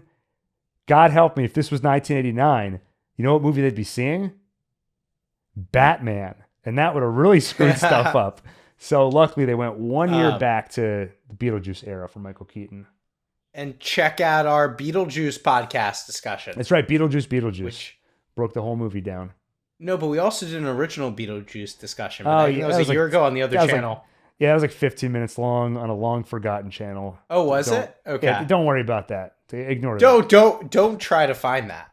Don't. Yeah. I also like how Oz and his mom sit down to watch his favorite movie, which is Top Hat, White Tie, and Tails. That's what that's like. But it sets up the outfit he'll one day choose to wear. Because Penguin in the comics and everything, he's very known for his like fancy dress, monocle, top hat. So now we see he's modeling his favorite movie. And I like more of the scenes with his mom. Sophia kidnaps her, and I'm just wondering, what is Francis's demeanor going to be towards Sophia? And I just love how she doesn't take any crap from Sophia. She's like, "There's going to be a bullet between your eyes soon. Don't worry about my Ozzy. He's going to take care of you." And it probably helps, I think, at this point that she's already asked Oz to essentially kill her soon. So maybe she's like, "Look, I'm dying anyway, so I'm just going to say whatever I want to say to this lady, even though she's probably going to kill me." But, okay. What is Sophia doing here? So she's decided to get out of the game. And what she does, and I might be dipping a little bit into episode 8, so if you just look confused, don't worry about it. But Sophia takes Oz's mother captive. Okay, why? She initially did it as a leverage to get the drugs back, because she's not doing that anymore. She blew everything up. She's going to hypnotize his mother to try and learn about his childhood, because she just wants to know what makes him tick, so she can really make him suffer. But that's the last thing she's going to do. Then she'll stop playing her father's game. And I'm just like, the hypnotism thing is cheesy. I'll save a lot of this for our episode 8 discussion. Okay. What else do I got here? The therapist guy is, we didn't really talk about it. That's been happening in other episodes. Their like relationship, the therapist and Sophia. Yeah. Weird guy. Yeah, it seems like he has a complex where he wants to be punished by her. And yeah, I don't know if there's like enough meat on that bone. Like, I didn't find myself too curious about their relationship. I found the one between Oz and Eve more interesting, but even that, I don't think we got all that much. All right. I don't know. You tell me. I was pretty flippant in my recap when it came to Sal going to the hideout. Like, Sal brings his men to this hideout, which is going to be armed because it's a gangster hideout, and they don't do any like, Oz, before we go in there, what's the situation? I need a sit rep. What's the how many guns you got down there? Do you have any light switches I should know about? Sal, big mob boss, he just walks right in there, and then Oz turns the lights off, and that totally turns the tables on them. To be fair, normally the mob boss has a much bigger health bar, so it's like really not a big deal. Well, yeah, he thought it was like once your health bar runs out, sometimes there'll be a second health bar where the bad guy turns and metamorphosizes into a whole different creature.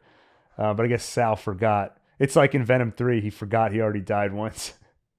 Like that meme of like, the ancestral dog, like the dog, 1,000 years ago. Oh, yeah. Who's like, I killed whatever, all the animals and ate them. There's that, which is like what Salvatore Moroni thought he would be like when his health bar runs out. And then instead there's like this little puppy who has a bad heart. It's sad as I'm saying it. Like, it all comes across as real silly. But I will say, once you reach the point of Sal's heart attack. I did it was kind of dark humor that worked for me. And it was also for Penguin, it was interesting to see because it robs him of the satisfaction of telling to Sal's face, I won. Sal never gets to see that happen. He dies, and for all he knows, his men then went on to kill Oz. And after Sal's just laying on the floor dead, Oz just feebly says to himself, like, I beat you, Salvatore Moroni. I win. And it's so meaningless. And he took the ring. Yeah, he took the ring back. Yeah, that's right. Oh, yeah, and I guess, well, I don't know what happens in episode 8 yet, but now he's got no drops or no Bliss. So we'll see what, and no men. Most of his men got killed. He's got nothing, and I got nothing. And we'll report back after Daniel's watched episode 8.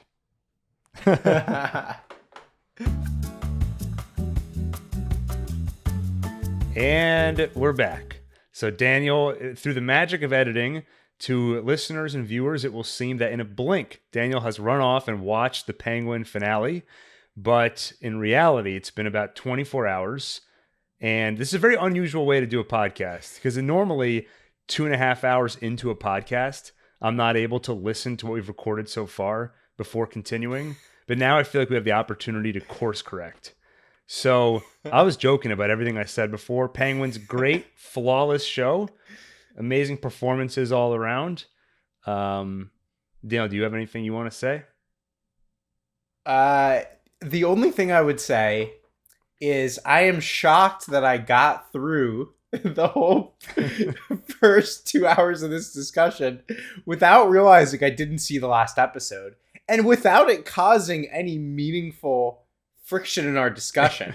I mean, there were a few things you said where I stared at you a little blankly, but we just got a little speed bump. I don't really even know why I was just hinting around stuff instead of just outright saying it. Because the assumption with this podcast, like, yes, we're recapping it from beginning to end, but the assumption is that anyone listening has probably watched it already, or at minimum doesn't care about spoilers.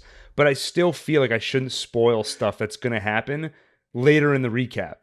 So even now, I'm afraid to say it because I'm worried you did watch the finale, right? Yes. Episode 8 of The Penguin. You didn't watch like Happy Feet or some Penguin fan film. I watched, well, it was animated, right?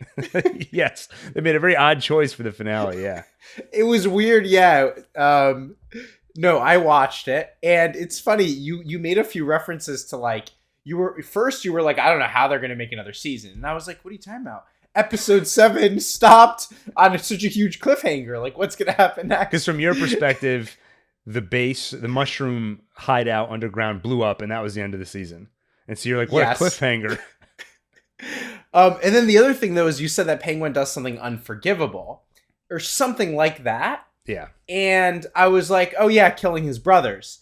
And I so sadly now know that is not what you were referring to. All right, maybe we should get into it because once again, from the listener's perspective, like we feel like we just started, we got to get back into podcast mode. For them, this is all one continuous listen, so this is going to be very strange. So this will get us back into the mindset. Go ahead. Just real quick, maybe a good chance for an intermission. People don't do intermissions anymore these days, you know? It's like That's true. You could go take a break and then rewind so you could enjoy these last 2 minutes as if you just had an intermission. Daniel, the way we take breaks is by listening to podcasts. But what I think I'm going to do is insert one of those technical difficulties. Da da da da da da da da. We'll be right back. Oh yeah, that was the other thing in terms of course correcting this episode. Now that we have this special opportunity you've granted us. I talk way too much. Like, I know it makes sense I'm doing the recap portion, but I think whenever I finish recapping, I'll wait for you to start talking. Because if you just look at the wave file of my half of yesterday's conversation, you would think it's just a 2-hour voiceover. Because I'm looking at it, I'm like, where are the breaks where I let Daniel talk? I don't think I let you talk at all. I think I talked quite a bit, but yeah, I think you talked a lot more than me. I do think you gave me chances, and I think I wasn't ready to jump in with stuff. Well, I think I took a lot of the good points because sometimes I noticed I would be talking and then I would see your eyes light up and then all of a sudden you look very resigned and defeated. And so I think what happened is you thought of a point, but then I just went ahead and said it. So I'm going to try and give you more opportunity this time.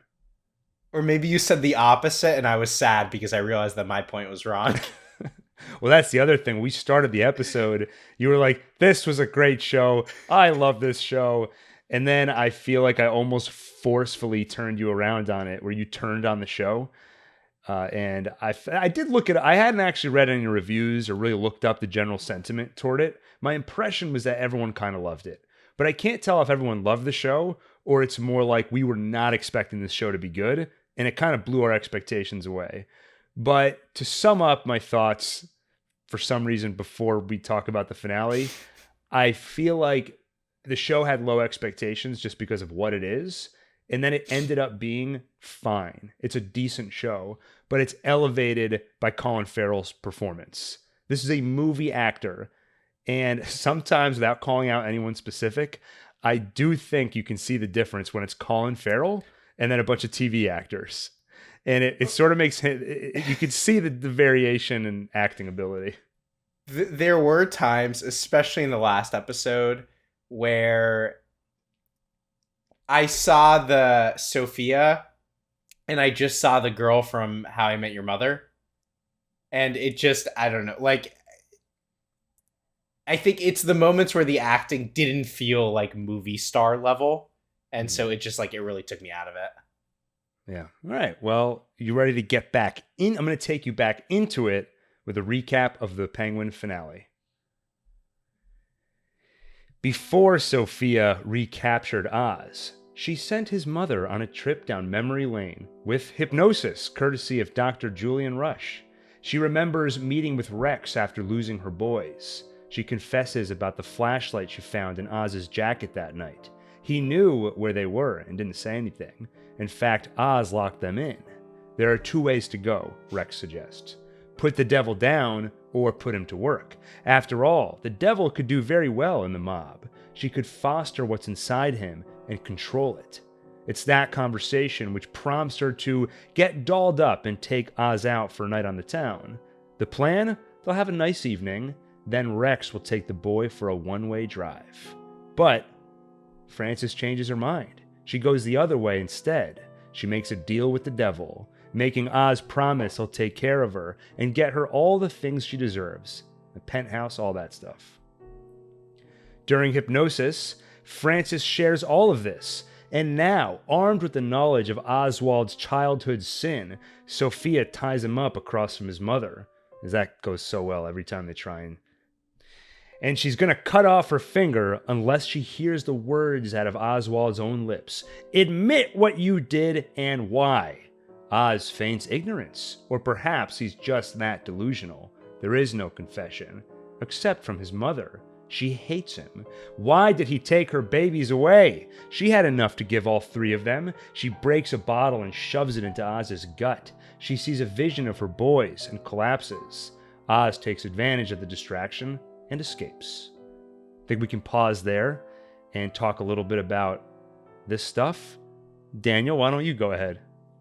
Okay, so yeah, the hypnosis felt a little lame, but generally, you know, I bought it. Is like, you know, look, we've been seeing this. They've set it up. You know, she's gonna think she's in a different time period and she's gonna give stuff away. So like, I was like okay with that. The scene with the confrontation, the stakes are so high. Like, this is so psychologically torturous. Torturous? Torturous. Anyway, for the Penguin, right? But I did feel like Colin Farrell was the only one carrying this scene, and his mother, actually, the two of them. And Sophia just felt so out of place there. Like, and look, I like those scenes where she's like in the dress with the gas mask. I was like, it's cool. But now her like villain lady dress, like while torturing Penguin, like it feels too comic booky to me and clunky, and it frustrated me because it's like it's such a good scene and sort of like two of the three elements are there, but it didn't fully land.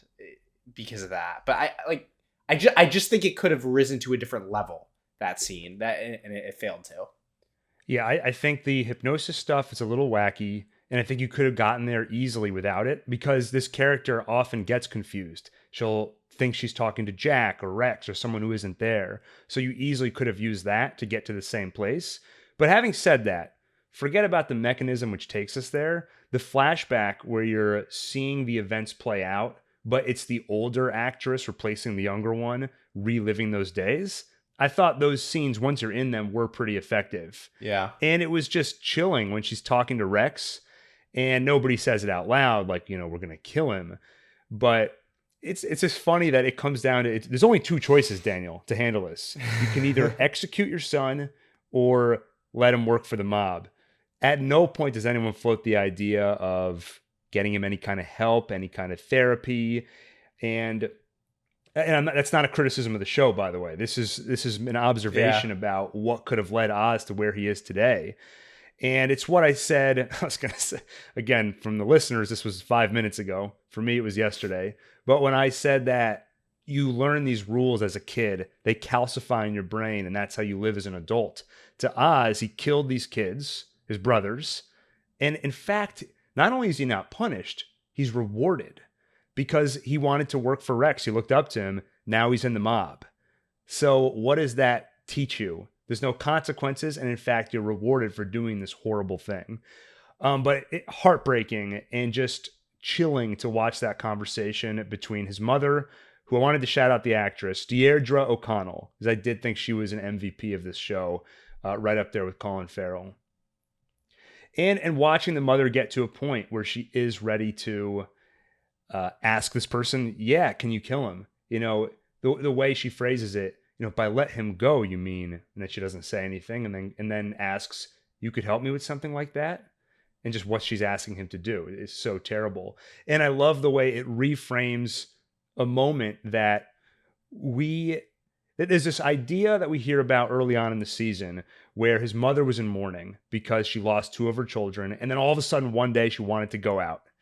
And that gets reframed a couple of episodes ago when we find out, well, he killed his own brothers. And now it gets reframed again. Why was she all dressed up? It was to put on a show, to get her son to come with her, to give him one final fun night before Rex takes him out back to put him down like an animal. So, I thought in the moment, a lot of the stuff was really effective. Okay, before I get into... Go ahead. And just because I got a bunch of negative stuff out there, that was really effective and just like brutal, like so brutal. Yeah, and digging into the substance of it a little bit, what was his mother's thinking here? Why did she change her mind and decide to go the other way? Because initially, it seems like the plan was, she said to Oz, Rex is going to take you for a drive tonight. Because he offers her everything. Right? Like it's Oz's own idea as he says, I'm going to give you all the stuff that you deserve. And he gives her almost this like romantic speech, right? He's like, I see you. Nobody else sees you the way that I see you. I notice that you drink when you're sad, but like all these like details about her. And it's, their whole relationship is so weird, but he gives her that speech and promises to put her in a penthouse. Yeah. How perceptive, by the way. A person drinks when they're sad. I've never seen that before. Hey, to be fair, he's a little kid and he figured it out. I was going to say, actually, the kid who played Oz, I don't have his name here, but he did great. Like when he's giving his mom that pitch at the table, he's like, I'm going to make you trust me, or I'm not asking you to trust me. I'm just going to prove to you, that I'm going to get all this done for you. He did such a great job. You see all the mannerisms that Colin Farrell shows when he's playing the character as an adult. I think he makes the pitch, and then it's a little bit selfish. It's selfish to an extent to say, okay, I'm going to keep him alive solely for the purpose of getting me all the things I deserve in life. But I think it's twofold. It's also, do I really have it in me to condemn my own son to die? I can't do that, but I also can't live with him. But maybe it'll be a little easier to live with him if he gets me all the stuff that I do feel I deserve. The stuff that I've been forced to live this difficult life, and I deserve better. So maybe that can soften the blow a little bit as much as possible of losing 2 out of my 3 children and having to live with the devil in my house. So it's the the worst. It's the best of a lot of awful options.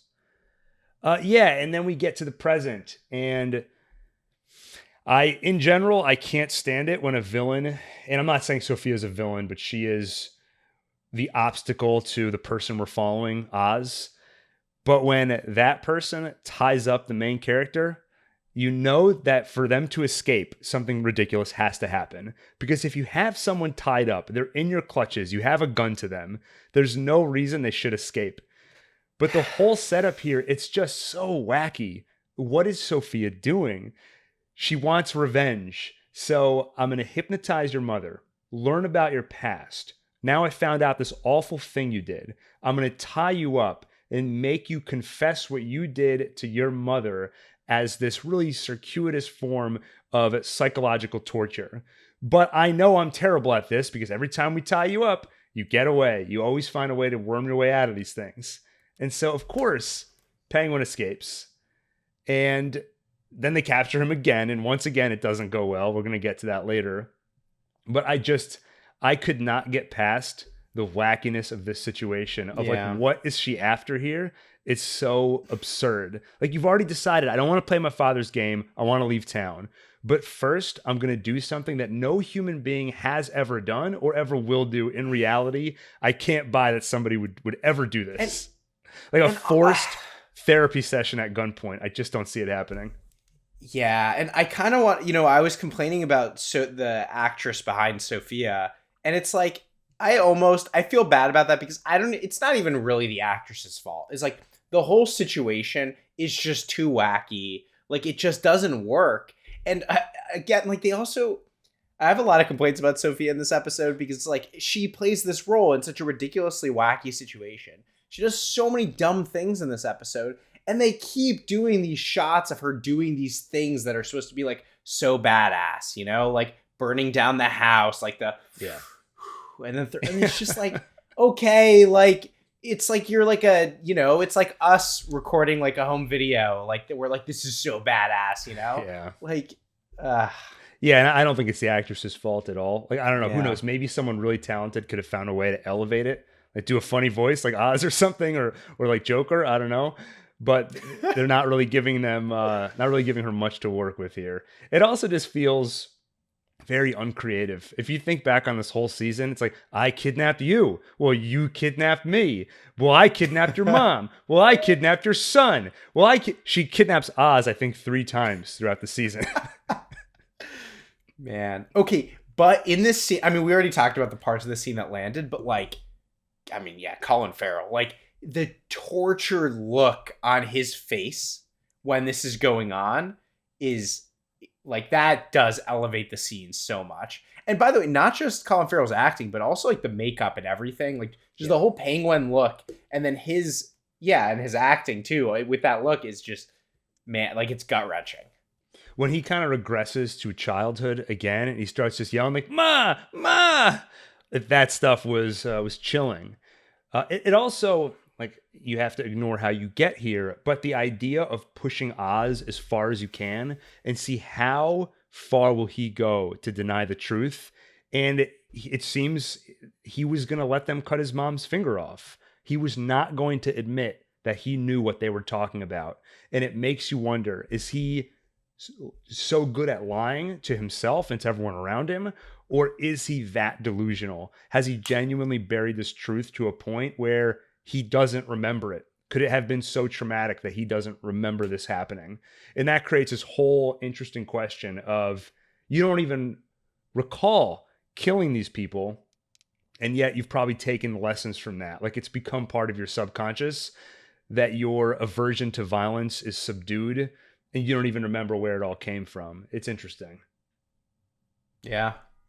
Oz brings his mother to the hospital, and he stitches himself up. Vic arrives too with some bad news. He did gather an army from the gangs, but as soon as they saw that explosion, they turned tail and left. Now Oz has nothing. But that isn't exactly true. Vic reminds him that guys like Link, the deputies, they believed in Oz's vision of a world where they'd have a chance to rise up and be seen. That inspires Oz to go for another round, and he's got some clever ideas this time. He pays Councilman Haiti another visit, the one that he pinched his septum, and makes a pitch. Oz will talk. He'll confess about the Bliss operation, or not confess, he's going to pin it on Sophia. Oz will talk to the police, tell them about the Bliss operation, that he's going to say Salvatore Moroni was running. He's going to say Sophia blew it all up. The whole story paints him as uninvolved and Sophia as the villain. But the bodies in the rubble and the pieces of her G-Wagon will back up his story. He'll talk. Haiti will be the hero who locked up the last Falcone and put an end to the drug war. In exchange, Oz wants to get into politics. But outside, he finds the triads waiting for him. Sophia made them an offer. She wants out of the business, but first, she wants Oz. Whoever finds him can take over the business. They bring him to Sophia, but why is Oz smiling? That's when Link kills his own underboss, Zhao, or his own boss, Zhao, and the rest of them kill Sophia's men. It's like Vic said, the underdogs are ready to rise up, and they believe in Oz's vision. Now it's Sophia's turn. Like old times, Oz is the driver. He takes her to somewhere remote, holds a gun to her head. She waits for a bullet, but it never comes. Instead, it's perhaps something even worse. Lights. Police lights. Oz pinned it all on her. After all this, she's going back to Arkham. And all across Gotham, the other deputies, like Link, kill their leaders in a hostile takeover. Before we get to the finale, any thoughts here? Okay, I like some of it. Okay, I mean, where to start? I mean this gets into like the real ending, but like the deputy takeover, the deputy hostile takeover, just again, everything is so easy. I mean, so easy. Like, and like the whole thing, I mean, just like the like it's just this whole gambit that comes out of nowhere, which, okay, thematically this idea of leaning on the deputies is seated, but like it just comes together so easily, so fast. And then at the same time, this deal with the councilman, like it just, again, just like whiplash, like it just, I don't know. I think when it comes to Link, they put in the work. You've seen enough interaction with Link, and they've seeded the idea enough that you're willing to believe he would turn on his boss. But they sort of extended it to every other gang, and I don't think that was necessary. I do think that goes almost a step too far, and it starts to feel a little, like you said, too easy.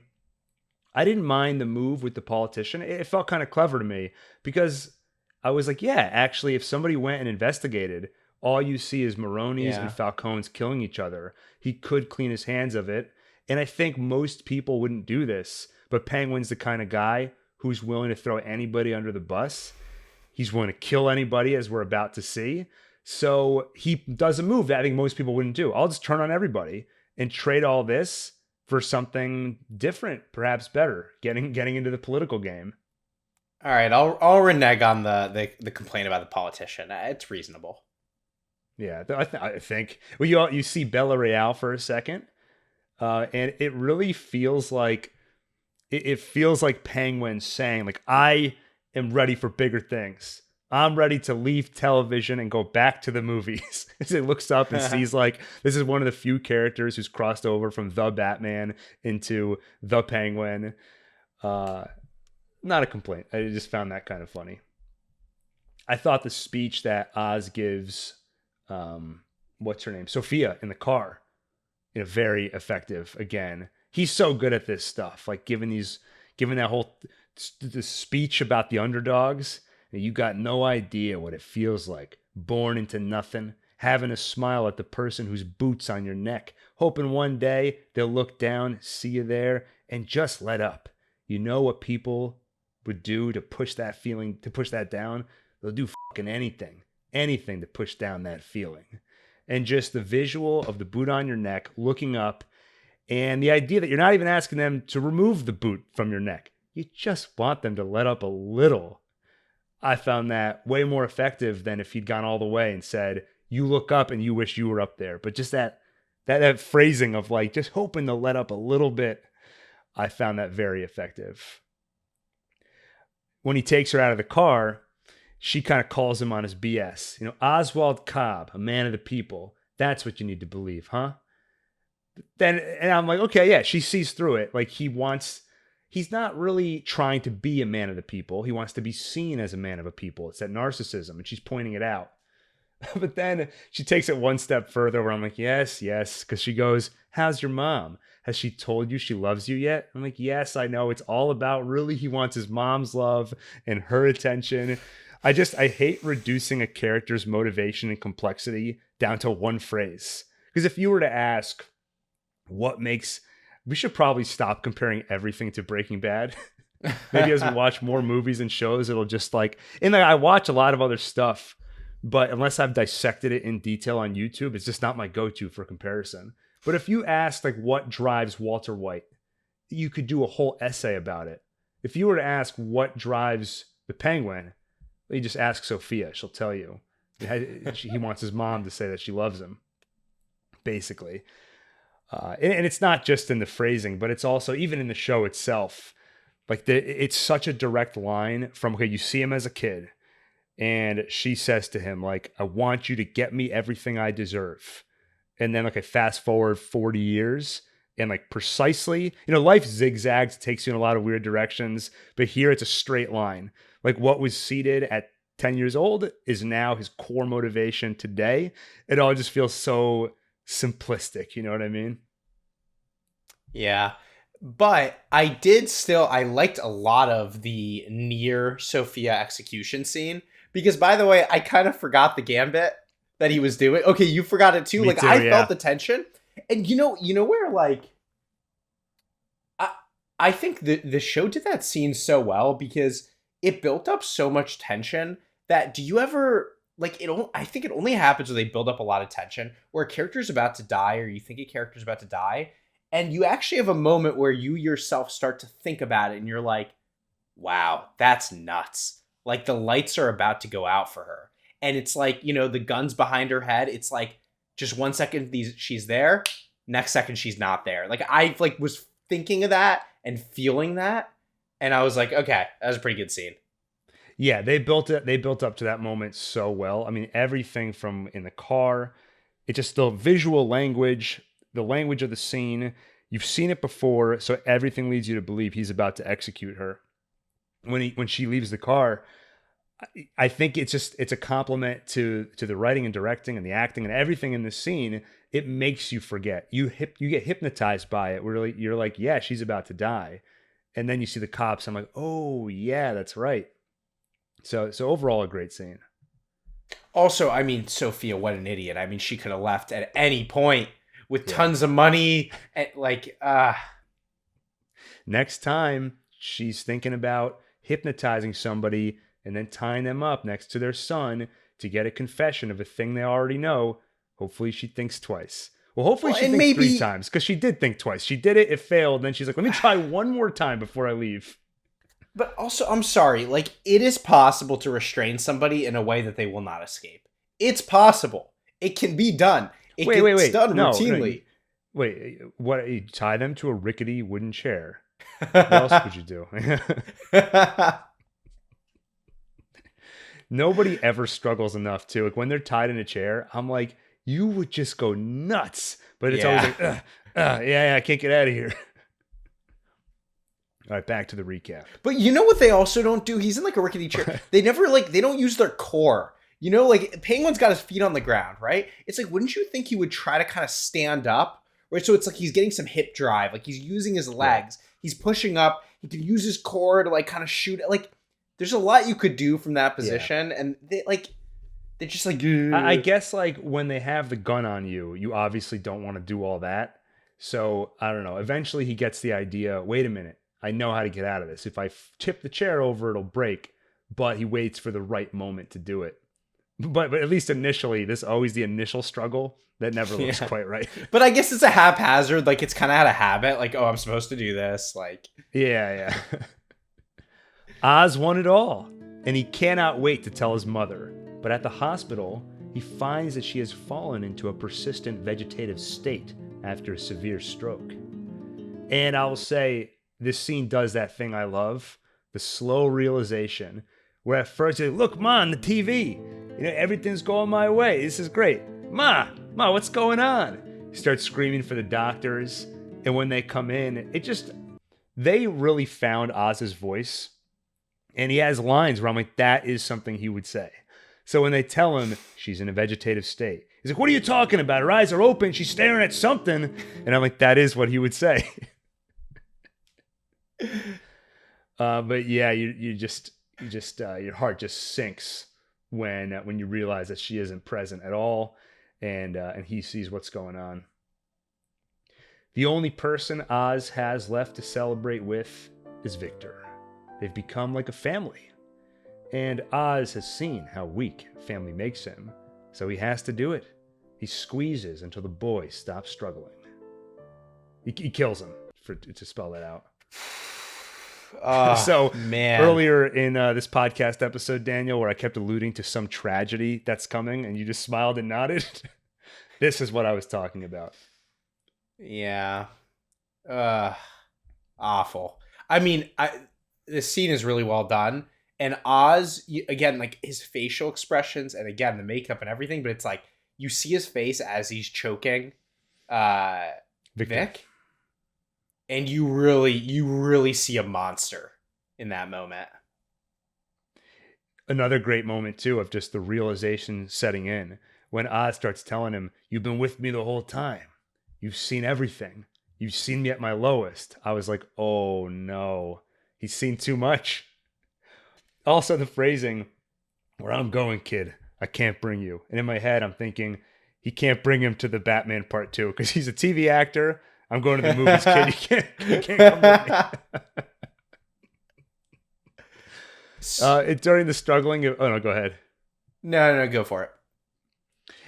Again, the same way people never struggle enough against their restraints in a chair. When someone's being choked, they never struggle enough. He just kind of gives a few half-hearted, like you would go ape if somebody was choking you, But Penguin having a pretty tight hold, right? Yeah, I think Penguin had a tight hold. He's kind of leaning on him, and Penguin is a big guy. He's a big boy. Yeah. Okay, can you give me the analysis of why Penguin does this? Yeah, I'll be honest with you. I don't like the actual... I've seen an interview with the showrunner. I don't like the reasoning that's given. I really don't. To me, logistically, here was my initial read on it. Logistically, I think it makes sense because Oz genuinely, I don't think, can bring Victor to where he's going next. If he's trying to get really into politics, that's not what's Victor going to do there? He's going to bring him in like an intern, this kid that nobody knows that just comes out of nowhere. At least Oz has that card to play. He's going to squeal on all these people and spin this whole story about Sophia and the Maronis. But if he can't bring Victor with him, and now he's going to be in the public eye as a politician, what a liability to have this kid out there that knows all this stuff about him and has seen all these things that he's done, knows the truth about the thing that got Oz through the door. This whole story that he's going to tell about Sophia, it's all false. Oz was involved in all of it. Victor knows that. So he's a liability. And so in my mind, I was like, he's got to kill him. But there's this kind of thematic layer, this deeper level that's added to it, and it's what Oz says out loud. Family makes you weak. I cared about my mother, so it gave my enemies leverage over me. I care about you, and that could give my enemies leverage. So the same reason Spider-Man doesn't want Mary Jane to know who he is, one easy solution, kill Mary Jane. It won't be a problem anymore. That's essentially what Oz is doing here. Kill Victor because I care about him. And that just feels like the kind of thing a writer would think of as this beautiful, terrible, artistic tragedy, but not the kind of thing I think any human being would ever really think in real life. Because if you're so callous that you can kill the only family you have left, somebody that's like family to you, I think you're also callous enough that you can just push them away, build an emotional shell around yourself, and just forget that they exist. Walk away. Get out of here. I don't want you anymore. So that kind of deeper meaning doesn't quite land for me, but logistically, if you can, I mean, Penguin Oz is not a sociopath. He clearly has emotions and feels things, but he is the kind of person that I think can kill pretty easily. So if you have this liability out there and you're the kind of person who's willing to kill, yeah, you kill Victor. It's not something you have to worry about anymore. That does kind of add up to me. Yeah. I actually didn't think about it logistically. That makes sense. I think part of it is I didn't realize that he actually is getting into politics at the end. Is that what it is actually? I thought he would just needed a councilman fully in his pocket to like help him with, you know, the whole organized crime thing. But he's actually like at the end, he's like a politician. I mean, maybe I'm reading too much into it, but he's definitely saying I want to at least be closer with the folks around here. So whether it's going to be very public or not, he's going to be rubbing elbows with more politicians. But yeah, my read on it was like I want to be somewhat in politics. I mean, he was even saying they're going to have to do background checks, you know, make sure you're clean. And he's like, clean as a whistle, you know? But yeah, however you define it precisely, he'll be in the world of politics. So then I think the thing with the Vic murder is it's like, it was just too on the nose, is they made the reason the thematic element. And like he says it, when the reason should have been the logistical thing, which is focus on the I can't bring you with me. And maybe he says like one more nugget of like, I don't know. I mean, he was kind of saying some of it, but it gets diluted by the thematic stuff. Like just say like, I can't bring you with me. You've seen a lot. You've seen everything. And then kill him. And then maybe some other comment about like, or you could even flip it and say like, you know, yeah, Vic, you really were family to me or something. You know, I don't, but like, it's just too on the nose the way they did it.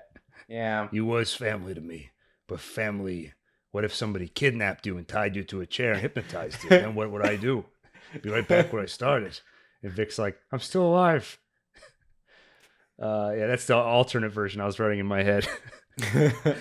On one hand, though, I do respect what they did, because one thing they said in the interview, too, was we almost wanted you, like, he doesn't have to kill him. We wanted it to be clear that he didn't really have to kill him, and it's a choice he's making. So like they are not shying away from the fact that Oz is a monster, and we want to make that clear at this point. But this is what I was alluding to when I said he crosses such a line here. Can you imagine watching a season 2, rooting for him to any degree? And you know, it's not like I'm outright rooting for him to succeed throughout the season, but at least at the beginning, you feel bad for him, you know, and you don't want him, to an extent, you do root for him. Well, and the thing is, Vic is our Nacho in this, right? He's like a character who is generally like good in some way, and we want him to be safe, right? And he also brings out the side of Penguin that we kind of like, right? Is we like that Penguin is protective over him. And there is this fear of like, yeah, is he going to betray Vic at some point, right? And that, like, Vic keeps him like grounded as a character, or like, you know, still somewhat like ethical. But yeah, now that that's gone, like you kind of just see Penguin as a monster. And yeah, there's no Nacho character anymore to be worried about. Well, they could bring another one, right? That's the one cheat you could do for season 2. You introduce a couple characters that we do care about, and then maybe Oz is less of a protagonist. And at the beginning, it's more like people have entered his orbit, so you worry about them. And then you could always shift back to Oz at some point, put him more in the driver's seat if you're ready to carry his character forward in a different way, either facing justice or really trying to come to terms with the awful things he's done. But that's kind of like taking the character to his end point. Yeah, but like the thing is, it's like Oz. Look, Colin Farrell is not going to play a side character in season 2 of this if they do season 2. So then, how are they going to do it?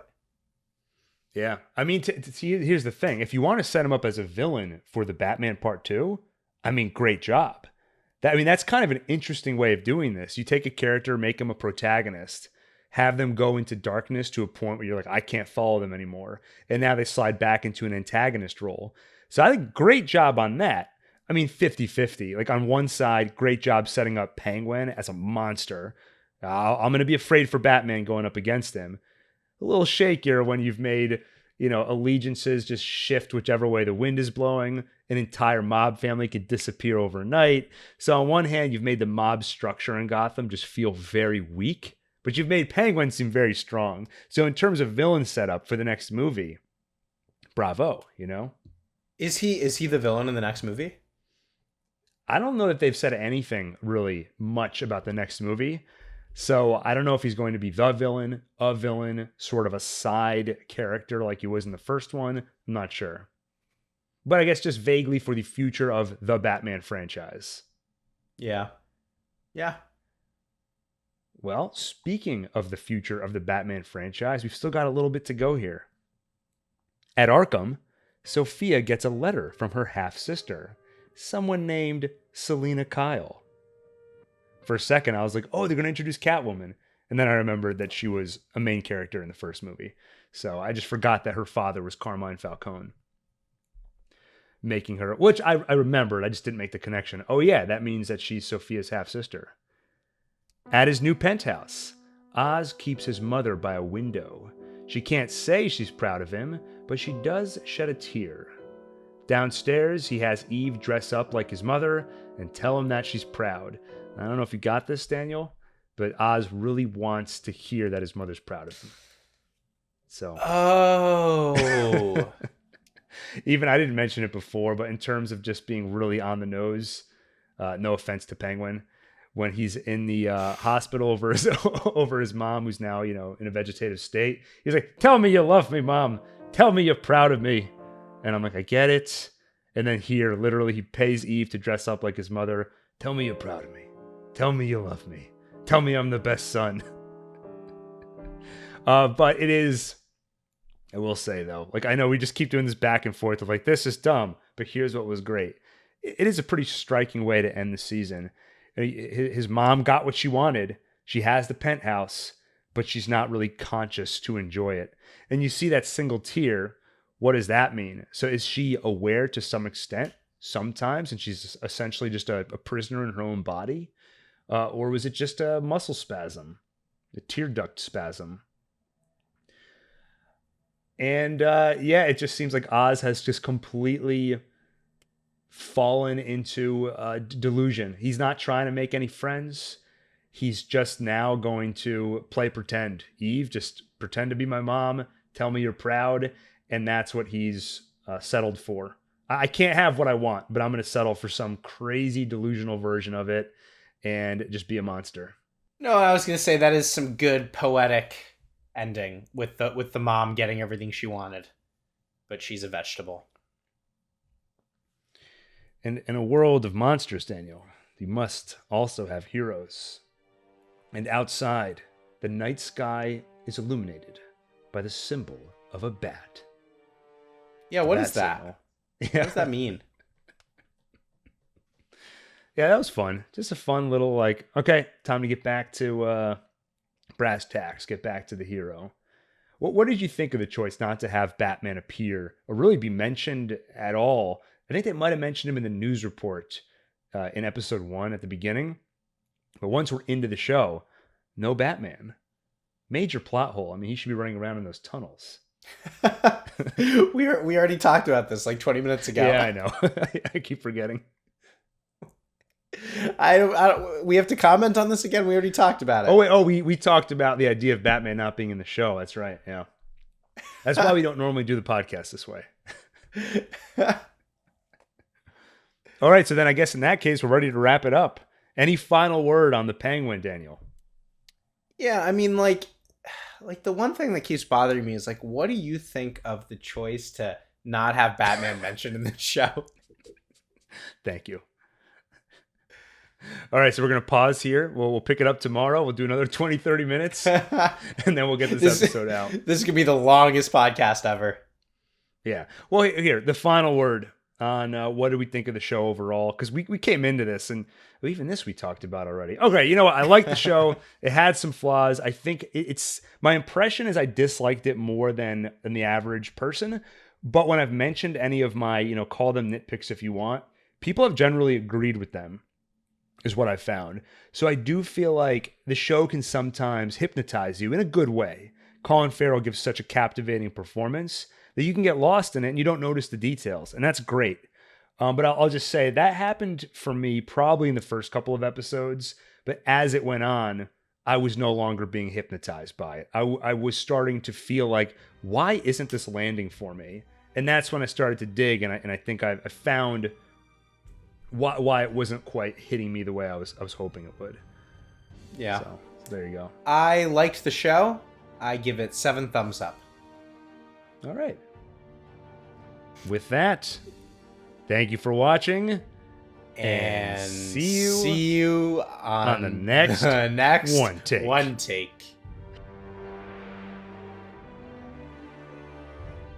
They went to see a movie. What's that, Daniel? Wait, this is episode 7? Yeah. We come back to it again in episode 8.